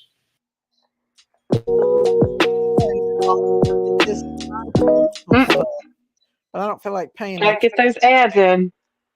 Dodge Journey that was towed from the house and photographed at the FBI office. And that appeared to be consistent with the vehicle that we're seeing in this security footage. Yes, sir, it does. I pay particular attention to what we call the back part. If you can see the slant and the angle, there's certain things you look at when you've been looking at cars for a very long time on video that you try to key in on, even though the video is somewhat pixelated. The tire, the area of the tire appears to be the same. The angle of the light appears to be the same. Now, this next slide, slide 25, this signifies the location of that camera that catches the dumpsters at the top of the front field of view. Yes. Now, what are we going to see? I don't know why they're going through this. She said she was So throwing what you're away going to shrimp. see here So is it's you're obviously going to she was see there. some brightness, and I'll stand They back have to go through the process, I You're going to guess. see some brightness. Again, I'll bring your attention to this cat skid steer. Here's the fallen down traffic sign. Again, you're looking in this area right here. And that's kind of orientates you. And you said you're going to see some brightness. Does it appear to you to be vehicle headlights? Yes, it does. And are those vehicle headlights moving continuously throughout this video clip or not? No, sir, they're not. Can you tell us for about how long they appear to be stationary?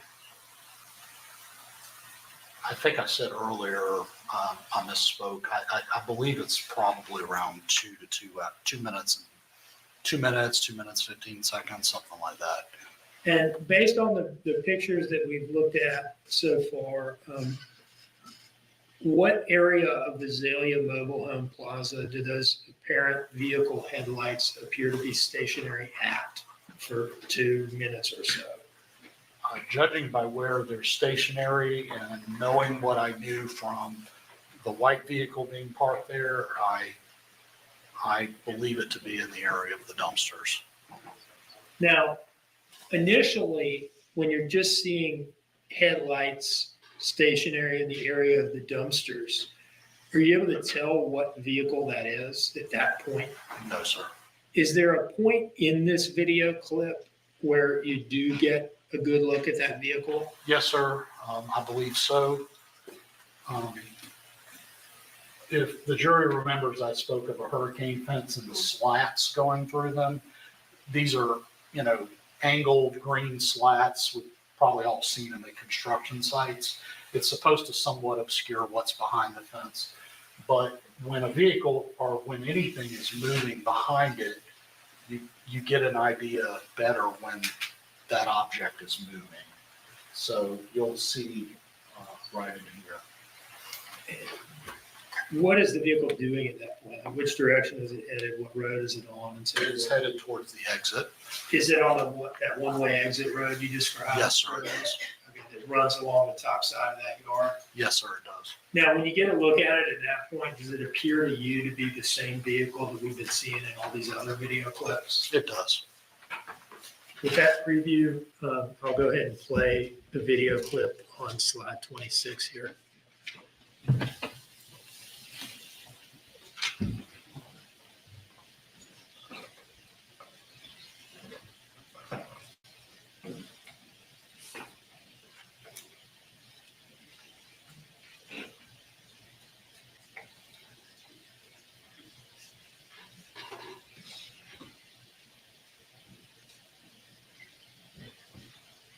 Is this where she's at the dumpsters, where you see her throwing that in the dumpster?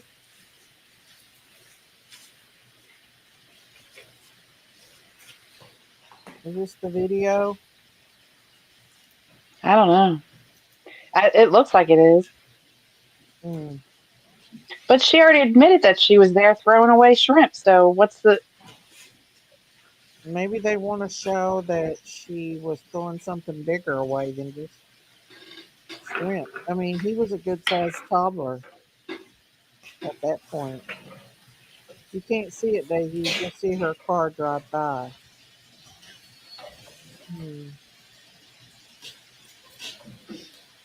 Now, at this point, we're about halfway into this video clip. At this point, do those headlights appear to be stationary in the area of the dumpsters? Yes, sir. She's at the dumpster for over 2 minutes. For throwing away shrimp, that's a long time. Mm-hmm. And also, why would she post that on Facebook and tell her mom that where Quinton was, and then that's where he was? Let us know and kind of narrate to us. She what might as that well just. vehicle is doing and where it's heading. Right. The Life 360 I mean, are on the location at that time. Laura P knows. She be what'd following she me. say?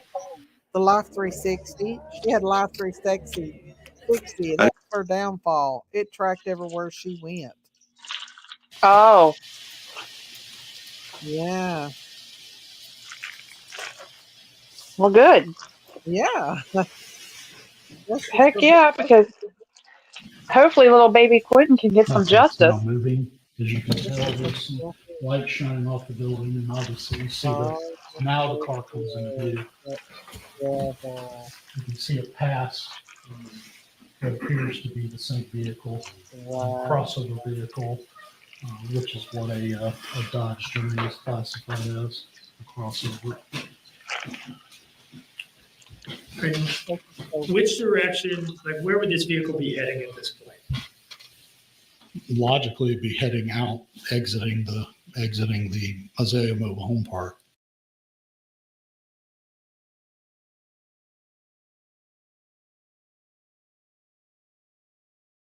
Towards Ogeechee Road? Yes, sir. I'm getting a phone call, y'all. Hang on just a second, okay? Okay.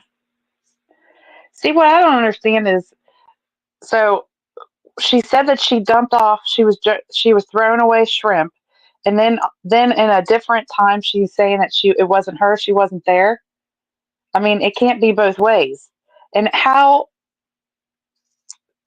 I don't know, how This convenient is next it slide, that slide she told her 27, mom? this is the first Azalea camera that we talked about, Exactly. right? Yes, sir, it is. Wait, This is the one that captures hang the on. entrance from. What'd you say, Christine? Go ahead. I said, how convenient is she tells her mom that Hang on Quentin just is in the landfill and that's where they find him. exactly. If she doesn't even know where he is, and she posted on our Facebook page that Quentin is in the landfill, and she tells her mom that Quentin's in the landfill, then and then Yep. they find her in the landfill, then how would she know that if she's not the one who did anything? She knows. She knows because she did it. She did it. Yes, she did. So Oh yeah. she better be changing her attitude up there and acting a little more humble than acting like, somebody's, wasting her time and she's a little bit, disturbed that she has to sit there because she did this. She's the one that put herself in that seat. So don't nobody feel sorry for her.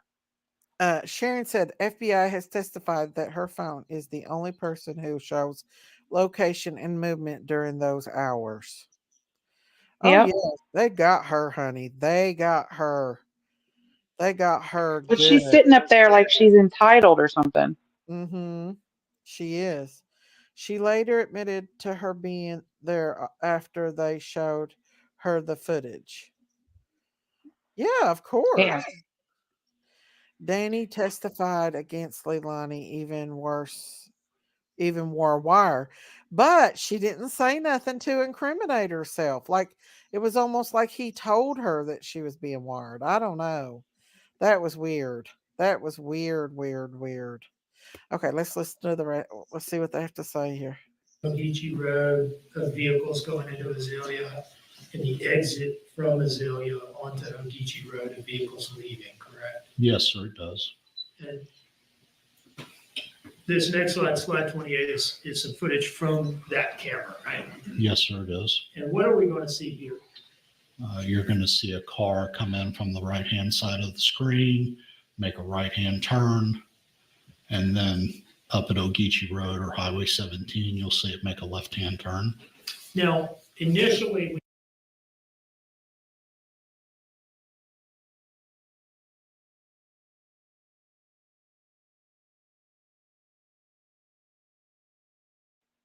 What happened?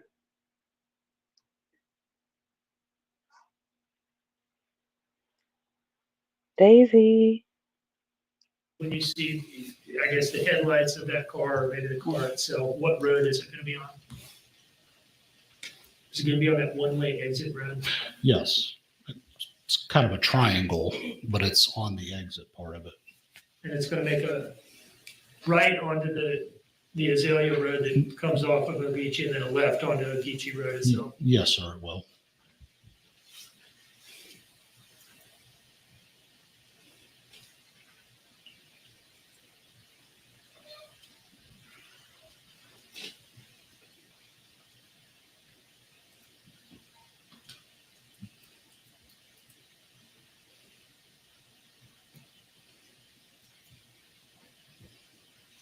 Hang on just a second, y'all. Does it come to a complete stop? Yes, it is coming and it is signaling that it's going to turn to the left.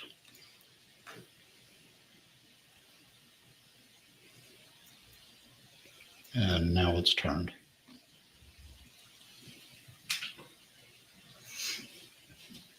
No.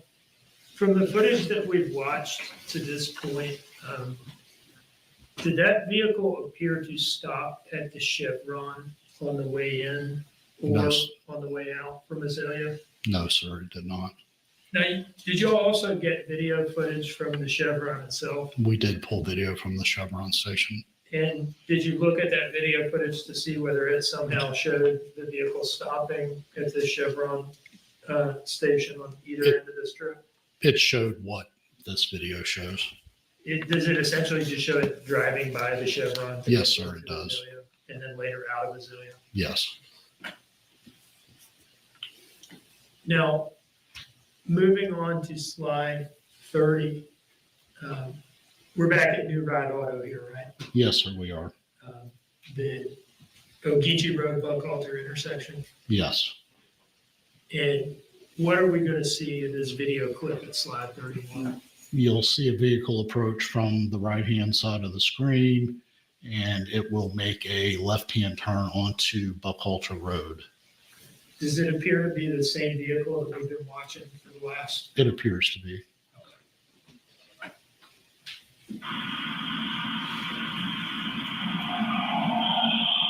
Are you there, Christine, still? Yeah, I'm still here. I just got myself on mute. Oh.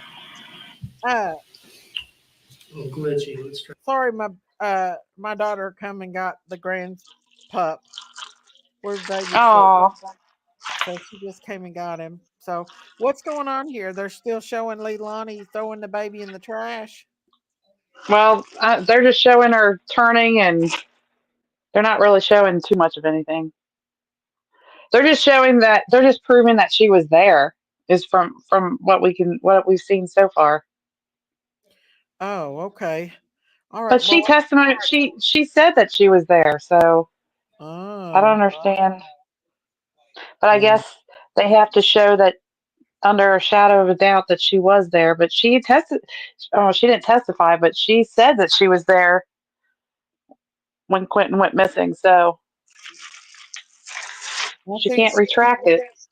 Danny would tell on her. I think she was going to blame him and didn't find out until court he was wired. Maybe. Or maybe her lawyer told. I don't know. But she's caught red-handed, y'all. She did. She did it. I mean, how is she going to say Quinton is in the landfill and that's where they found him if she didn't know? I know. It's crazy, ain't it? Yeah. She's heading back home here. Hey, you soldier soul. Soldier soul. Duty. All right, here we go. We're finished watching her little thing here. I want to get to the babysitter and what the babysitter had to say. Try that again, see if it works better.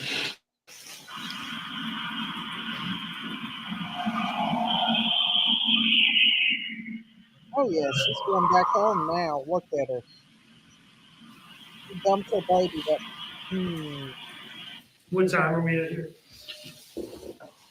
It is 1:22:45 in the morning on Wednesday, 10/5/2022. Now, with that right turn on Buckhalter there, I'm sorry, left turn on. Baby Quinton may still have been alive in that damn dumpster. We don't know. We'll never know. Yeah. He could have very well been alive still. She may have just. She just disgusts me. Yeah, he may have been She's alive. disgusting. How can she live with herself? I don't know, but by them showing this video shows how cold-hearted she is. It puts them Yeah. in that place. It puts us in that place. So I think it's good that they show this footage and show the jury the footage of this beach not hiding her baby, throwing her baby away like trash after she beat it to death. Oh, oh my gosh, I can't stand her. I know. That's definitely hard to watch. Mhm. We watched that. We watched and heard. We heard about that, Jaded. We went over that earlier. She has no What? conscience. Never thought of that. Exactly. He may still be alive. We never will know if baby Quinton was alive or not. He could have been alive when they put him in that trash thing. We don't know. We don't know. She wanted rid of him, and she wanted rid of him I want quickly. to see her face while this video is playing. That's I what I want know. because I know. We all know. She knows. Her boyfriend knows. Her family knows that her butt was there and what she was doing. Exactly. I want to Exactly. see her face while this is going on. Is she sitting there watching it? Is she looking away? Is she sitting there all I smug and know. I pompous? wish they would show that. You would think they would show that. You would Exactly. I'd want to see what her reaction is while she's watching this video of herself maybe they'll dumping her baby in the trash. exactly. Exactly. I will. I do too. I do too. Here we go. On the Buckhalter, then would that take you back to 535 Buckhalter Road? Yes, if you followed Buckhalter Road, it would take you back there.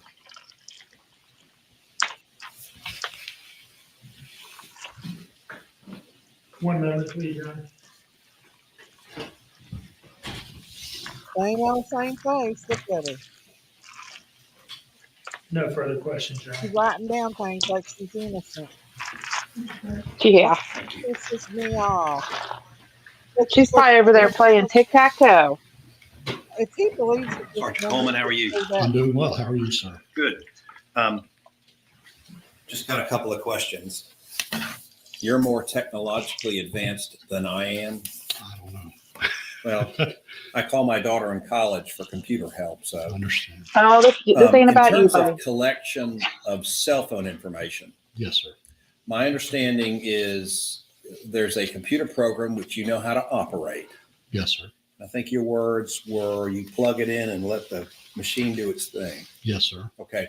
And your job is to be the technical guy who is able to download that stuff, for lack of a more precise term. Yes, sir. And then provide it to the detectives for interpretation. Yes. Okay. And you used a phrase in terms of the videos that we've been talking about for the last few minutes. Out of frame. Tell us what that means, please. When I say out of frame, I meant out of frame of the physical television. Okay. So if it's out of frame, anyone who's looking at it, trying to interpret it, can't really see what's going on. That would be It's correct. out of view. You said that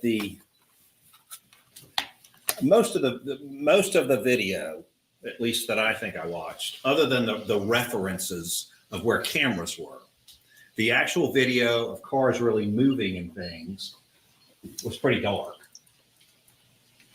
It is dark in there at night. Yes, sir. And I think we were talking about 12 o'clock, 1 o'clock in the morning.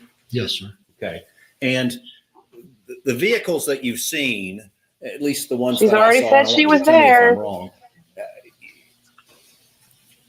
She did. Those videos that you were referencing. So I don't know what's his I didn't see point. anybody get She in a already said vehicle she was or get there. out. What's his point? Is that correct? Okay. So we see cars moving or just parked. Yes. And in terms of identifying vehicles, I think you said that there was a picture of the Dodge Journey, and I think it's the FBI. Yes. In their tech lab. Yes. Thank you.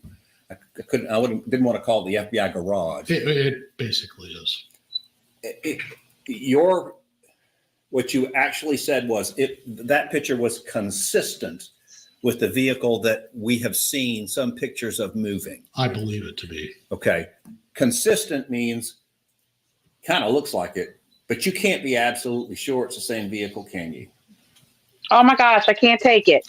I believe it to be the same make and model. Yes, sir. Because it's She consistent. said she was there, so stop. It's consistent with what you saw Take at it. the I FBI hate place. Yes, sir. Sometimes I don't hate them, but I dislike them. That's all I have. Thanks, sir. Sir, your client said already admitted that she was there, so stop. There are a couple of slides on here that My I'd like to goodness. ask you about because I momentarily thought we had come to the end. Going to slide 32, what structure are we seeing here? So this is a single wide mobile home. I believe it's, can't remember the lot number. For some reason, 13 is sticking in my head, but I could be wrong on that. Where is it in reference? Is it at Azalea Mobile Home Plaza? Yes, sir. Where is it in relation to the dumpsters? If I was taking this picture and I turned around 180 degrees, the dumpsters are right there. Okay, so this picture is taken essentially from the dumpsters. Yes, sir. Now, Wow, zooming that's in on the camera that, there. at slide 33, what are we looking at there over the window? So right above the window is it's a camera, video camera, and it stores, it's not the kind of video camera that has a central storage area. It has what's called an SD card in it. Think of it as a little hard drive, okay? You pull it out, you can put it in a computer, and then watch the video. It doesn't have its own computer with it. It was explained to me by the manager of Azalea Mobile Home Park that they own that camera, but that the man that actually owns the trailer allowed them to keep it there. I'm a stuffing guy. The stuffing is what holds Thanksgiving together. Don't get me wrong. What is the defensive? What's the defense trying to say? She wasn't there? That there's not any definitive evidence that she was there? Well, she said she was there. I mean, Yes, and what about? I wonder if they're going to tell about her going out to the bar 3 days after he goes missing. I think jury should know that she went out Yeah. partying to try to pick up a man at a bar. When her well, I baby think they should know that she's already admitted that she was there. So all that is, she can't say that she wasn't when she already said that she was. Exactly. I don't get it either, but evidently he's trying to do what he can to save her, I guess. Huh. No. Thank Who God. saved little Quinton? I know, but attorneys, Nobody. a lot of attorneys. I couldn't be an attorney. I wouldn't be an attorney because listen, Mm-mm. when it comes to a little baby's life, there's no way I would represent somebody that allegedly or possibly beat their child to death and throwed him in a dumpster. And then, I mean, he knows. You have to know. Look at the look on her face. She's got violence written all over her. Like she ain't even remorseful. When she No. his bones, his little skull bones, her reaction was, "What is that I'm looking at?" Basically, Yeah. like she didn't know what she was looking at. She know what I'm- knows. Yeah. So I don't know, but let's see here what they If got. she gets off, I'm gonna be so angry. There'll be a riot down there, I'd say. I know it, right? Today because of the Sarah Boone trial. I know. I want to play a little bit of that too. It was interesting. The suitcase trial, because she got. Oh my gosh. A stand, and I wanted to see what the defense had to say, or the prosecutor had to say to her. But we'll finish this up first. Here we go. We were given permission to take the camera by the property management. I we looked at the camera, we took the SD card out. I can use the term corrupted. This camera is not made for outside, and we all live in Savannah. It's humid, it's hot. This is not a ruggedized camera, and we were not able to pull any images or video from this camera at all. Oh, Did you, man. once you had taken a crack at it, did you give that camera or the SD card in it or both to the FBI Yes, sir, I did. to see whether they could do any more than you were able to do with it? Yes, sir, I did. And you mentioned it's not designed for Oh, outdoor look, use. over Is it an indoor camera? It's an indoor camera. And is it something like it had been put up by the manager to deter illegal dumping? That's what she explained to me. Okay. Just to be clear, was this something, we've watched a bunch of video from like the commercial system at the property management office, right? Right. And all those cameras worked and everything, barring the timestamp issue. Was this camera a part of or tied into that, commercial system? No, sir, it was not. Something totally different. Yes. And you guys took it and did what you could with it. We did what we could with it. Yes, sir. But you were ultimately not able to recover any footage from it from the night. They should I was allow not. No, sir. Okay. One moment, please.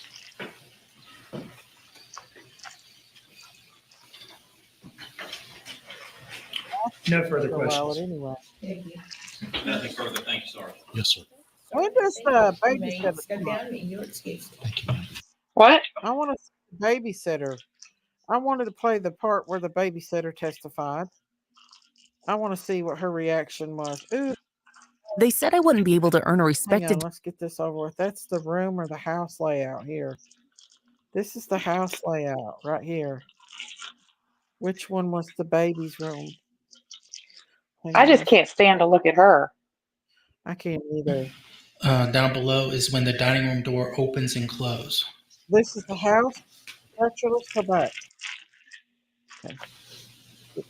You can go look.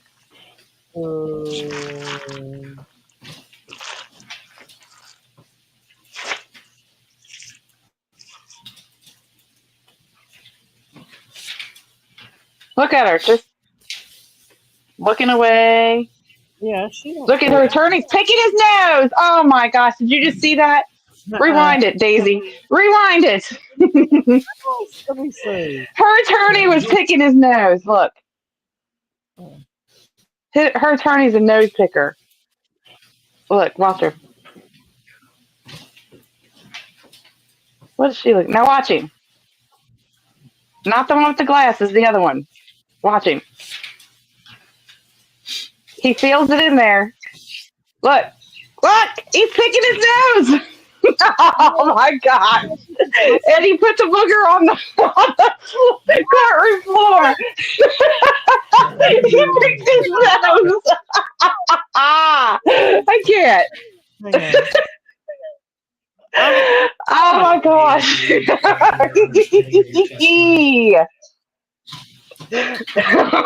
can't help it. Wait, I want to see it too. Hang on. And then he flips it on the floor. Oh my gosh. I can't. Oh my goodness. I can't. Watch him. He feels it in there. He's like, I gotta get it. Oh my gosh. You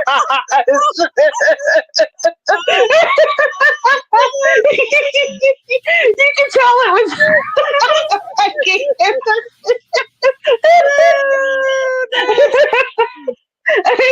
Oh my God. My stomach hurts. Oh my gosh. How many times? Oh my goodness. You can tell right before he picked it too, his hand was all jittery. He can feel it in there. He's thinking to himself, how can I get this booger out of my nose without being so conspicuous? Oh my gosh. Look at him. Look at him flicking his finger. Look. He's like, I'm going to get it. I'm just going to get it. Nobody's going to see me. Let me.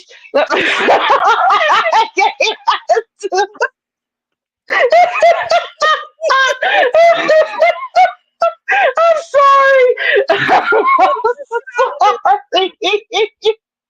I think that is so funny. Oh my gosh. Oh, my Lanta. Oh my goodness. He was like, I'm gonna get it. He's like, this booger is irritating me.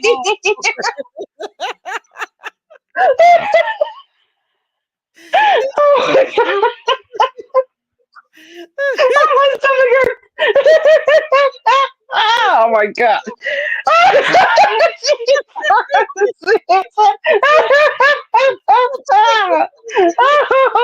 Oh my gosh. My stomach hurts. He got in there too. Look at his thumb. His whole thumb is up his nostril. Like, it's up there deep. I gotta get it. And then he flicks the booger on the floor. Did he? Isn't there tissues somewhere around that desk? On her. Oh my gosh. That's disgusting. And he's shaking people's hands afterwards. Oh my gosh, I can't believe he just picked his nose like that. Let's go back and watch it again. Daisy. But look at him, you can tell. In his mind, he's like, man, this booger, I have to get this booger out. It's bothering me. I wonder how I can get it out with no. Watch his hand be flicking around. He's thinking in his head, how can I get this booger out? It's irritating me. Look at it. Look at his face. He should have flicked it on her. Watch him. Look at his thumb. Look at him. He's rearing up. He's gearing up to go in for the goal. He's getting ready. He's got his thumb going. Look at him. His thumb's getting ready. He's like, now in his mind, he's just now like, screw it. I'm going to get it. I'm going in. Here he goes. I told you.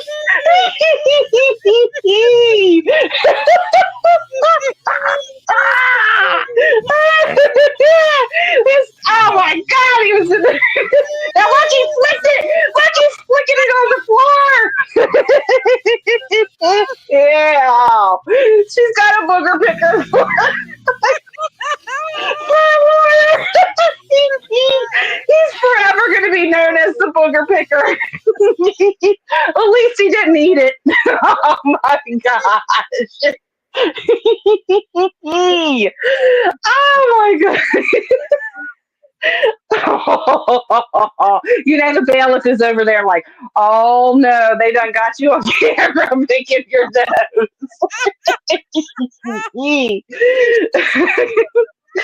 Oh, I'm sorry. I shouldn't be laughing, but I can't help it. I didn't catch it fast. I didn't pay attention to it. Ew. Oh, that's the first thing I saw. He's picking his nose, and then he flicks the booger on the ground. He does that often at his house too, because he's out in the public and he feels just fine sticking his thumb all the way up in his nostril to grab that nasty, crusty old booger. Oh my gosh, I've not laughed that hard in a while. That was funny and nasty. Oh my gosh. And that looks like his shaking hand too. That's his what? Right hand? That's where he goes in to shake your hand. Ew. What?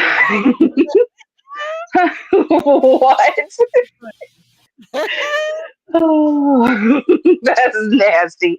The booger picker attorney. Mm-hmm. He is. Where's this at? So this must be the living room. Bedroom. Oh my gosh, that's funny. There's the bedroom. No, wait, that's a living room there. Dining room. Front door. But yeah, that's disgusting. Ooh. He shakes people's hands after he went up there knuckle deep getting this booger. No doubt about it. No doubt about it. You know Oh my gosh, that's funny. I can't help it. The booger picker lawyer. I Oh know. my goodness. Put that on a commercial. I think it's funny. I'm gonna make a short out of that. I'm gonna clip that and make a short out of it. Just keep putting it back and forth, back and forth. You can see his thumb too. He had his thumb gearing up for a good like 2 minutes, ready to go. He was warming it up.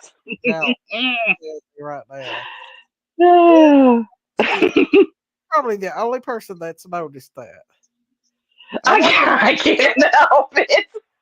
I wonder if He did it right in front of everybody. I mean, how could you not notice it? No. Oh my goodness. I know. All right. Stuff like that. I don't know. I can't help it. I can't help myself. I'm a detail oriented person. I didn't even pay attention to it at first. Oh my gosh. He was knuckle deep. How could you miss it? He was up there knuckle deep. I seen him have his face near his nose, and I thought, was that the one? No, he was in there getting him one. He was picking for gold, by golly. He got him some too. Oh man. Oh Lord. Some people probably don't think that's funny, but I can't help it. It's both. He was picking for some gold, by golly. I'm gonna clip that. I'm gonna clip that. And then he takes it, and he doesn't even conceal it. He then he proceeds to throw it. See his fingers flicking it on the floor. You contempt the court, picking boogers on the floor. Oh my god. Oh. And he didn't even just flick it on the floor either. He crumbled it up with his fingers as it went. Ew. Ew. That's so nasty. Could have got it. Oh. Did he? Huh? He could have got Do it. what? Out. He didn't have to do that. He probably. You know there's tissues on that desk, Daisy. Listen, there's tissues up there in case Leilani starts crying. He couldn't reach over there and grab him a tissue and start digging. No, he does that often. He just did it like it was an everyday thing. He's like, I bet when he's a little kid, he was the one that stuck the boogers underneath the desk. Oh, I bet you he's the daggone. I bet you he's still. He has to be at home or driving, digging for gold too. You know he is. You know he is. Those are the kind of lawyers she has. Booger pickers. I wouldn't doubt it one bit. Oh my gosh. I happened to look over right on time too. I was like, did he just pick his nose? He did. And then I'm like, did he just flick it on the floor? Oh my gosh. Oh man. Oh. I can't. Something else. I know. I can't. It's just even more bizarre. Yes, it makes it more bizarre. All right, let's The see. booger picker attorney. Hey, let's see if he picks any more boogers. You know he will. If he didn't get it all, he's going again. Oh yeah, absolutely. Definitely. Yes, sir. Okay. What are we looking at on the first slide? So from my right to your left, this is Leilani and Deanie's room. I'm gonna get a little closer. Yeah, you can step down if you want to just. So this is Leilani and Deanie's room. This is the first floor of the house. I don't have a second. All we're caring about is the front, dining room, and living room door. Front door will be right. These right here are just windows. I know they look like doors, but it's just the way the layout. Front door will be right here. Dining room door right here, and the living room door is going to present itself right here, and the stars are actually where the doors would be. And is each successive slide going to represent essentially an entry from these ADT records? Correct.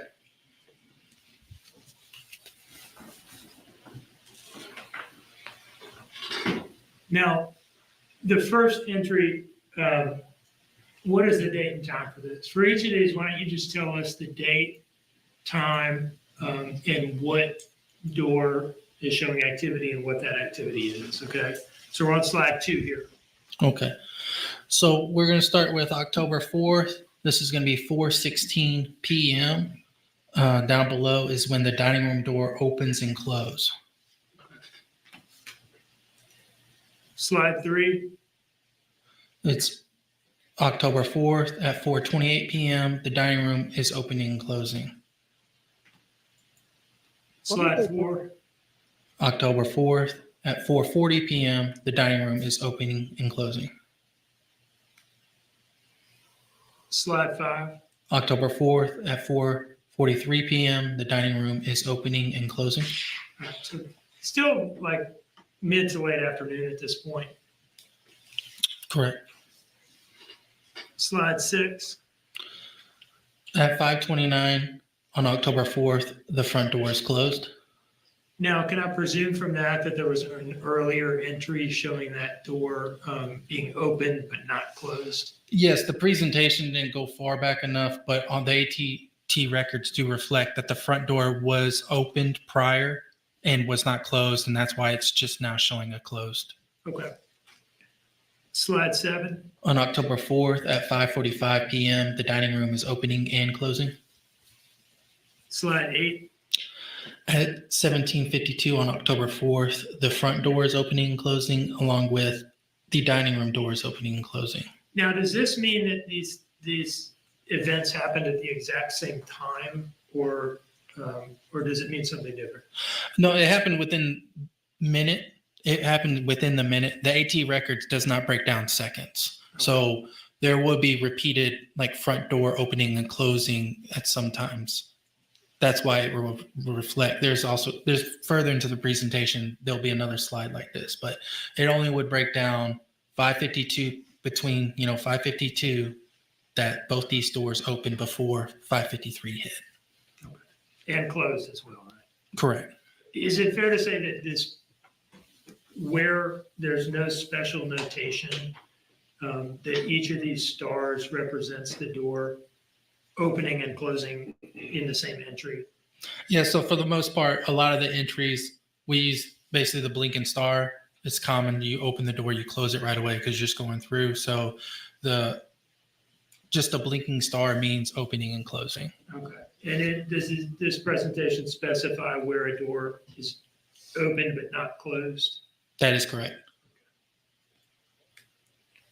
Slide 9. October 4th at 5:55 p.m., the dining room is opening and closing. Slide 10. October 4th at 6:26 p.m., the door is left open. Which door? The front door, sorry. All right. And so at this time, the door is opened but not closed. Correct. Slide 11. On October 4th at 6:44 p.m., the front door is still open and the dining room is open and closed. Slide 12. On October 4th at 7:19 p.m., the front door is closed. Slide 13. On October 4th at 7:19 p.m., the front door is open and closed. Slide 14. On October 4th at 7:43 p.m., the dining room door is open and closed. On October This is, just for the record, this is slide 15. On October 4th, 7:46 p.m., the dining room is open and closed. Slide 16. October 4th at 7:59 p.m., the door is left open. Which door? The front door. Slide 17. On October 4th at 8:41 p.m., the front door is closed. Yeah, and that was after having been left open on the previous Damn, slide. they go in Correct. and out a lot. Slide 18. On October 4th at 9:41 p.m., the front door is opened.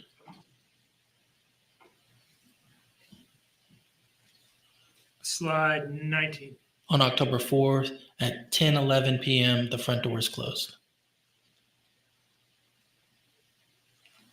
Slide 20. On October 4th at 10:11 p.m., the front door is open. Slide 21. On October 4th at 10:22 p.m., the front door is still open. And then the dining room door is open and closed. Your Honor, I will note for the court, at this time, we've introduced this exhibit only on a disc. I do intend to print a paper version of this presentation and add it into evidence at a convenient time so that the jury will have it during deliberations. How can they tell when the door, is it the security system? Is that how they can Yeah. tell the doors are open and closing? Yeah. So that's what it sounds like. Wow. That's a lot of open and closing. Yeah, they're busy bodies opening and closing the door. I could see out the back door, but they're leaving the front door wide open. So, huh. What was happening when they were doing that? What was going on? Was there people coming in and out? Don't you wonder? Yeah, exactly. Why was there so much traffic in and out that day? You know what I mean? It's weird. Mm-hmm. It is weird. Let's see what they do closer to midnight. So that they don't have only the disc to be able to look at Any objection to that? Your Honor, I would object when the time comes. Let's just get to that point first. And I'll state all those reasons why later. Oh. You may proceed. All right, this is slide 21. I don't remember whether you addressed this one or not yet. Can you tell us again what this? Yes, on October 4th at 10:22 p.m., the front door is still open and the dining room door was open and closed. Slide 22. At October 4th at 10:36 p.m., the front door is still open and the dining room is open and closed.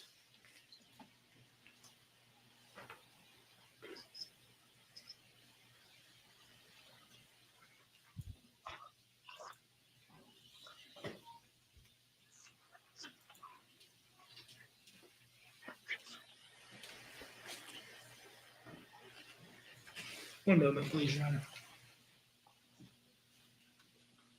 They still got that door open. It's 11 o'clock at night and that front door is still open, which they're in a bedroom. So evidently the bedroom's near the front door. But I would Let's see what the booger picker's doing.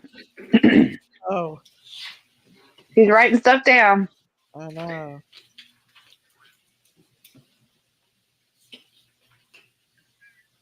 Weird. Look at him.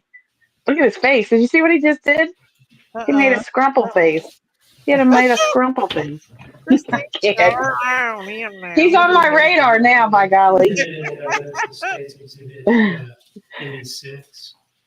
On page 5 of this exhibit, there's a text message that has been identified in prior testimony as being from Daniel Youngkin to the defendant, sent at 10:38 p.m.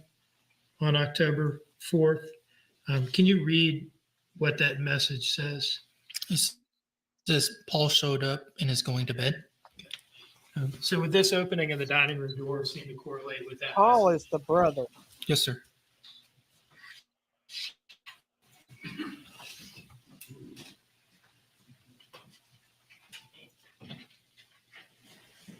Why? Okay, let me ask a question. Why did October 4th at 11:13 he text p.m. her that if she's at home? Exactly. If she's at home, why did Danny have to text her that Paul's home and he's going to bed? Why if she's home, why would he have to text her that? I don't know, unless she's out on the back patio. I'll text Billy a lot when he's outside and I'm like, where are you at? Yeah, but I thought she was in the house. Well, she could be out the back because the door's open in the back. See, the dining room goes to the patio. So You would think that she would know. If she was outside, she would know her brother had came home, right? Evidently, but they know where she was at because they have her 360. So they know that she's either home or not home. They smoke on the patio. Yeah, that's what I was thinking. He may have texted her out on the patio. He may have been in the bedroom. He didn't want to get up, and he told her. I don't know. I don't know. Could be she wasn't home. I don't know. Hey, Cinder Man, how are you? I'm pretty good. That's what I mean. Was hi.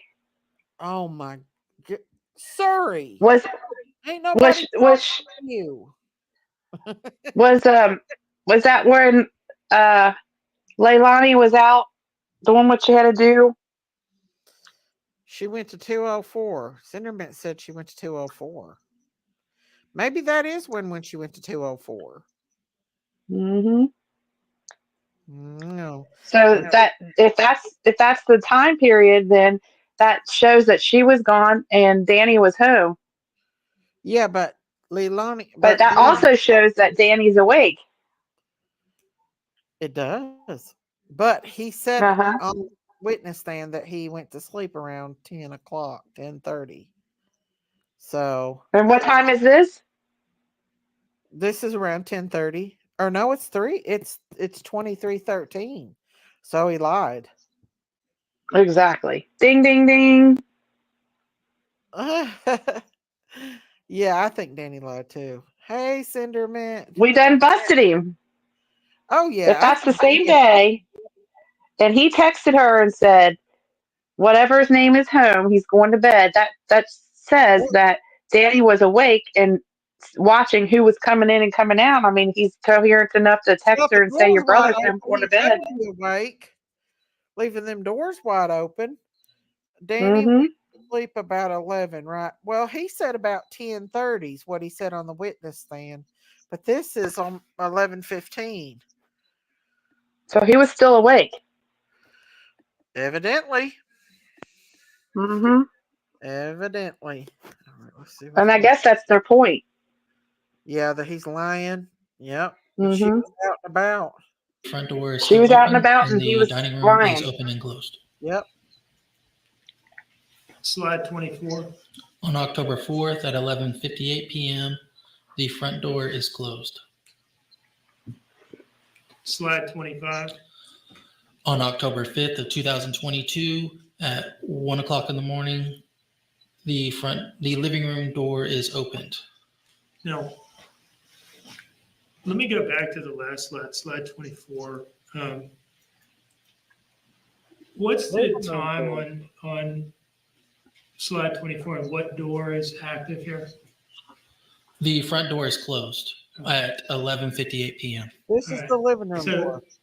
Between 11:58 p.m. when the front door closes and the next slide, 1:02 a.m. on the 5th when the living room door opens, was there any other door activity in the house? No, Your Honor. Okay. Now, let me ask you about this living room door here. Did you look through the records to see how frequently this door is used? Yes. And what can you tell us about that? There's September 28th to October 5th. This door was, well, I take that back. Up to the point of when we arrived on scene, the living room door was opened only 8 times. Okay. Had it been open any other time that you know of on October 4th? Not that I'm aware of. Slide 26. On October 5th at 1:03 a.m., the living room door is closed.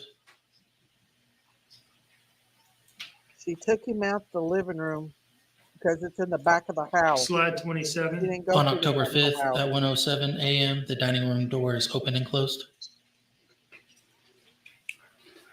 Slide 28.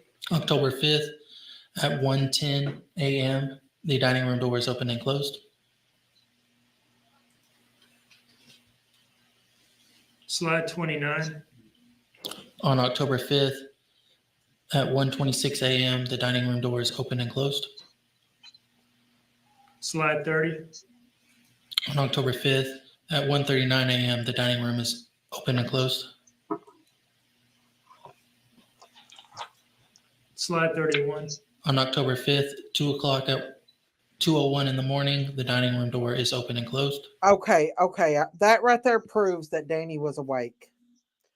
Because if she was gone and dumping the baby, who was going out the back door? It was only him, her, and the kids. The kids weren't running in and out of that back door. The oldest one was too little to go out that back door. So Danny was the one going after her. He was freaking out.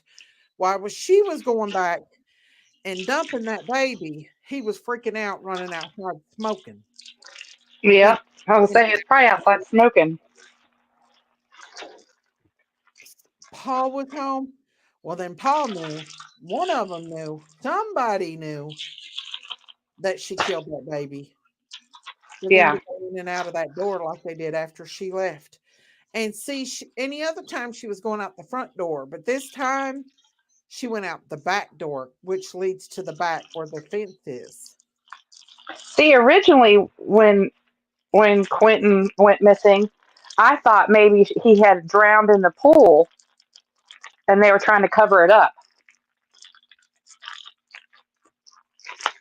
Initially, that's what I thought.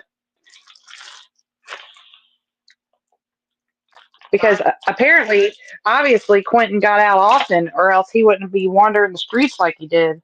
It's a wonder the baby didn't drown in the pool. I know, right? Because it didn't seem like they had any supervision. But she would get off more if she would probably get off of it more if she told the truth that if he did drown, which I don't think he drowned. I think she killed him, and Billy Joe knows she killed him. She flew mad and beat that baby to death.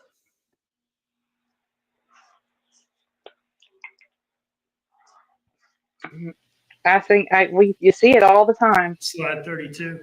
On October 5th, Oh yeah, at 2:04 in the morning, the dining room doors opened. Slide 33.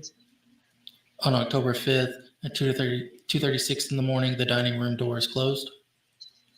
Slide 34. On October 5th, at 5:44 in the morning, the dining room door is open and closed.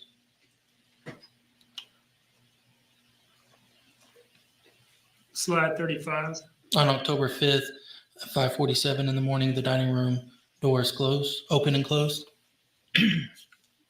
Slide 36. Somebody was on October 5th at 9:22 When did those a.m., people sleep? The front door is I open. know. They probably And sit up all night. Is that sleep all day. the entry you were talking about earlier? Yes, sir.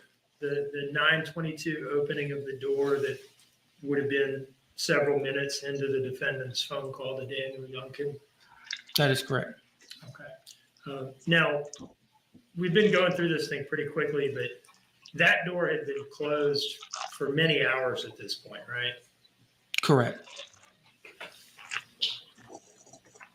37.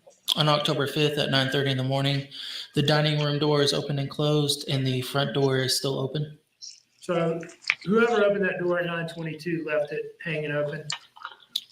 Correct. Slide 38. On October 5th at 9:33 in the morning, the dining room door is open and closed, and the front door is still open. Slide 39.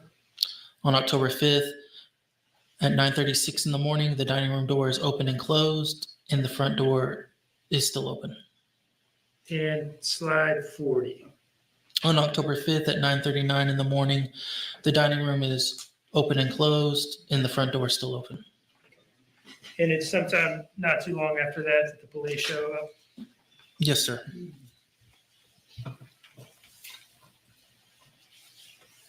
Somebody knew that door was open and shut too many times. Even when she was gone to dump him off at the trash bin, somebody was there at that house Now, and was awake. on October 6th, day 2, were you involved in some follow-up investigation pertaining to Daniel Youngkin? Yes, sir. And again, you were paired up with whom? Special Agent Solomon. Did you all go out to Danny's place of work? That is correct. Can you tell us what that place was? It was Eclipse Warehouse. That's where he worked out over at the Parkway. All right, Newport Wentworth. Correct. Did you all interview Dave Mullins? That is correct. And did you all get timesheets for the defendant, Paul, and Oh, Danny knew. They all and knew. Danny? Every Correct. one of them in that house knew. Did y'all ask them to provide you with surveillance footage? That is correct. And what were y'all looking for in that surveillance footage? And then What were y'all wanting to see? in the initial interview with Danny, he described how he reacted when he received the phone call from Leilani, which he was at work when he received the phone call. So acquiring the surveillance footage would just corroborate how he acted and when he left work and when he arrived on scene. And have you seen that footage? No, sir. Oh, you actually haven't seen it? No, sir. Who got it or who received it from? It would be Special Agent Solomon later on. He did not present it to us while we were both on scene. Okay. Now,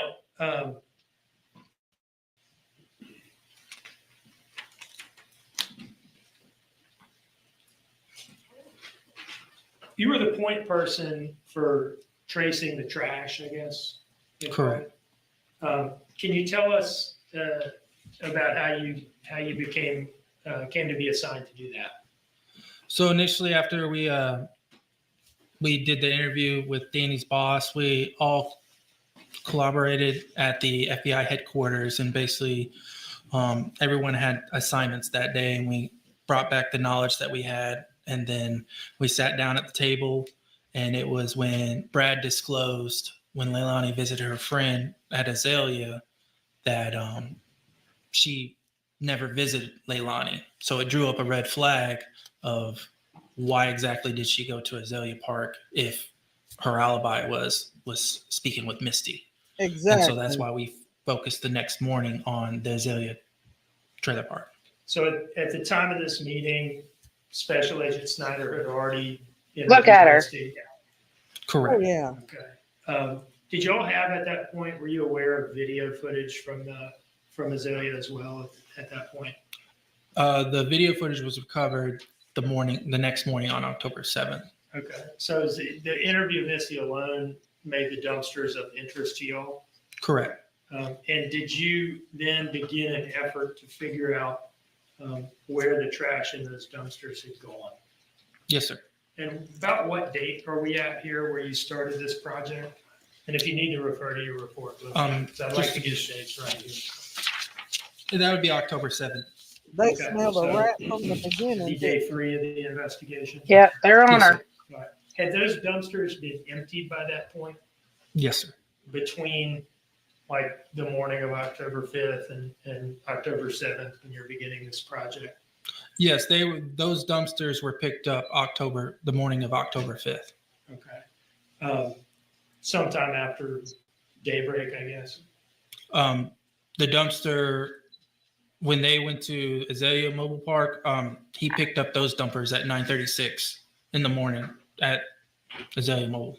Okay. So everything that was in there from, say, 1:15 a.m. on the 5th on would have been gone at the time that these dumpsters became of interest to you? Correct. Okay. So what was your first step in tracing the trash? I got a hold of the manager of Azalea, Robin, and basically just asked her over phone, like, who takes your trash, and she provided a company, Waste Pro. All right. And what'd you do with that information? Where'd you go from there? I called Waste Pro, just the generic line, said, hey, I need to talk to someone. I'm conducting an investigation about a missing child. I was linked up with Joe Matz. Who is Joe Matz? Joe Matz, he runs Waste Pro at Hardyville, South Carolina. He runs the company, like a manager. And was Mr. Matz helpful to you? Yes, he was.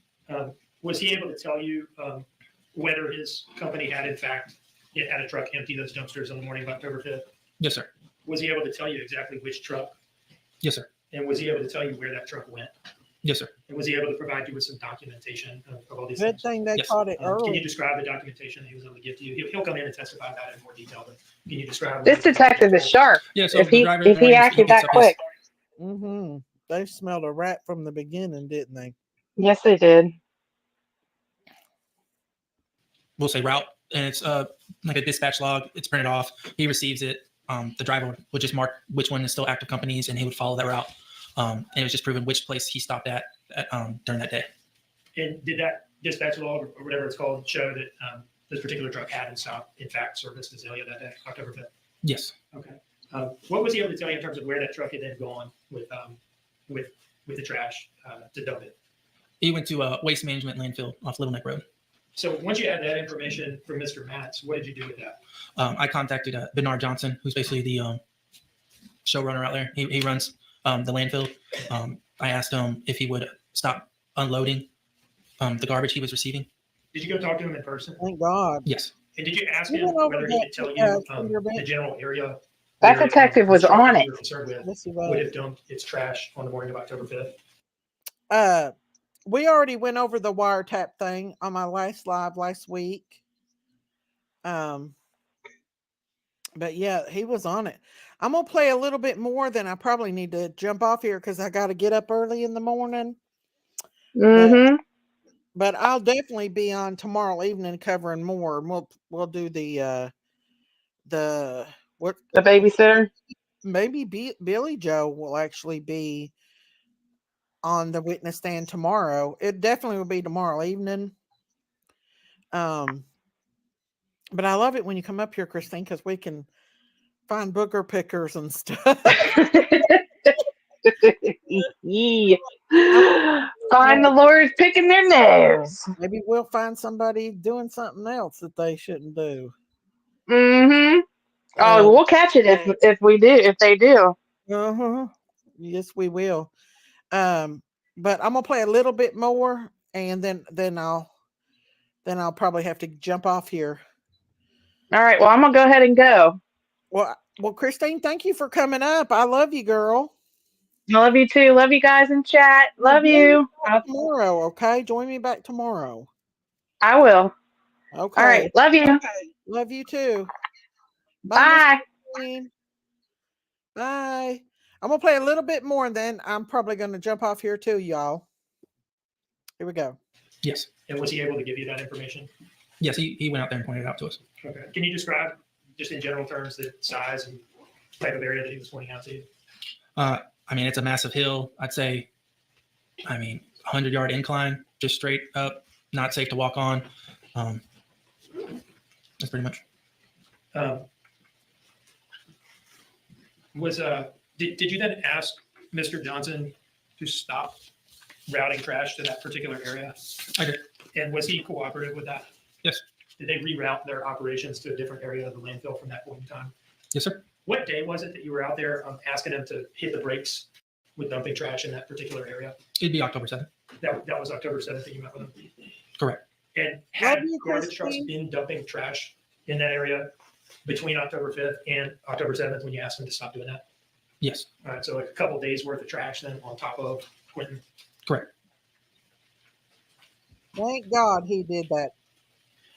We're going to finish this up tomorrow evening. Y'all, I got something I got to do tomorrow regarding work. So I have to get up early in the morning, but I will be back tomorrow night. But I do want to leave you with something here. And I've seen this, and I thought about some of the discussions that we had. It says, if learning about P. Diddy upsets you, wait till you hear about Disney. And that is so, so, so, so true. And we're going to go back down that rabbit hole. And we may go over Sarah Boone. Now, I can sit up later tomorrow night, you all, and we can talk about this more. We're definitely going to go over this. And I want to go over the suitcase trial too. But I have to get up early in the morning or I'm not going to get up, and then I'll get in trouble. So I love you guys. Y'all stay prayed up. Thank you guys for coming out, contributing to my channel, being out here with me. Y'all stay safe out here on these YouTube streets. They're gangster. I love you guys. God bless. Pray that there's justice for baby Quinton because, hey, he needs it. She needs to be held accountable for what she did, and everybody else too that was involved. Stay prayed up. God bless.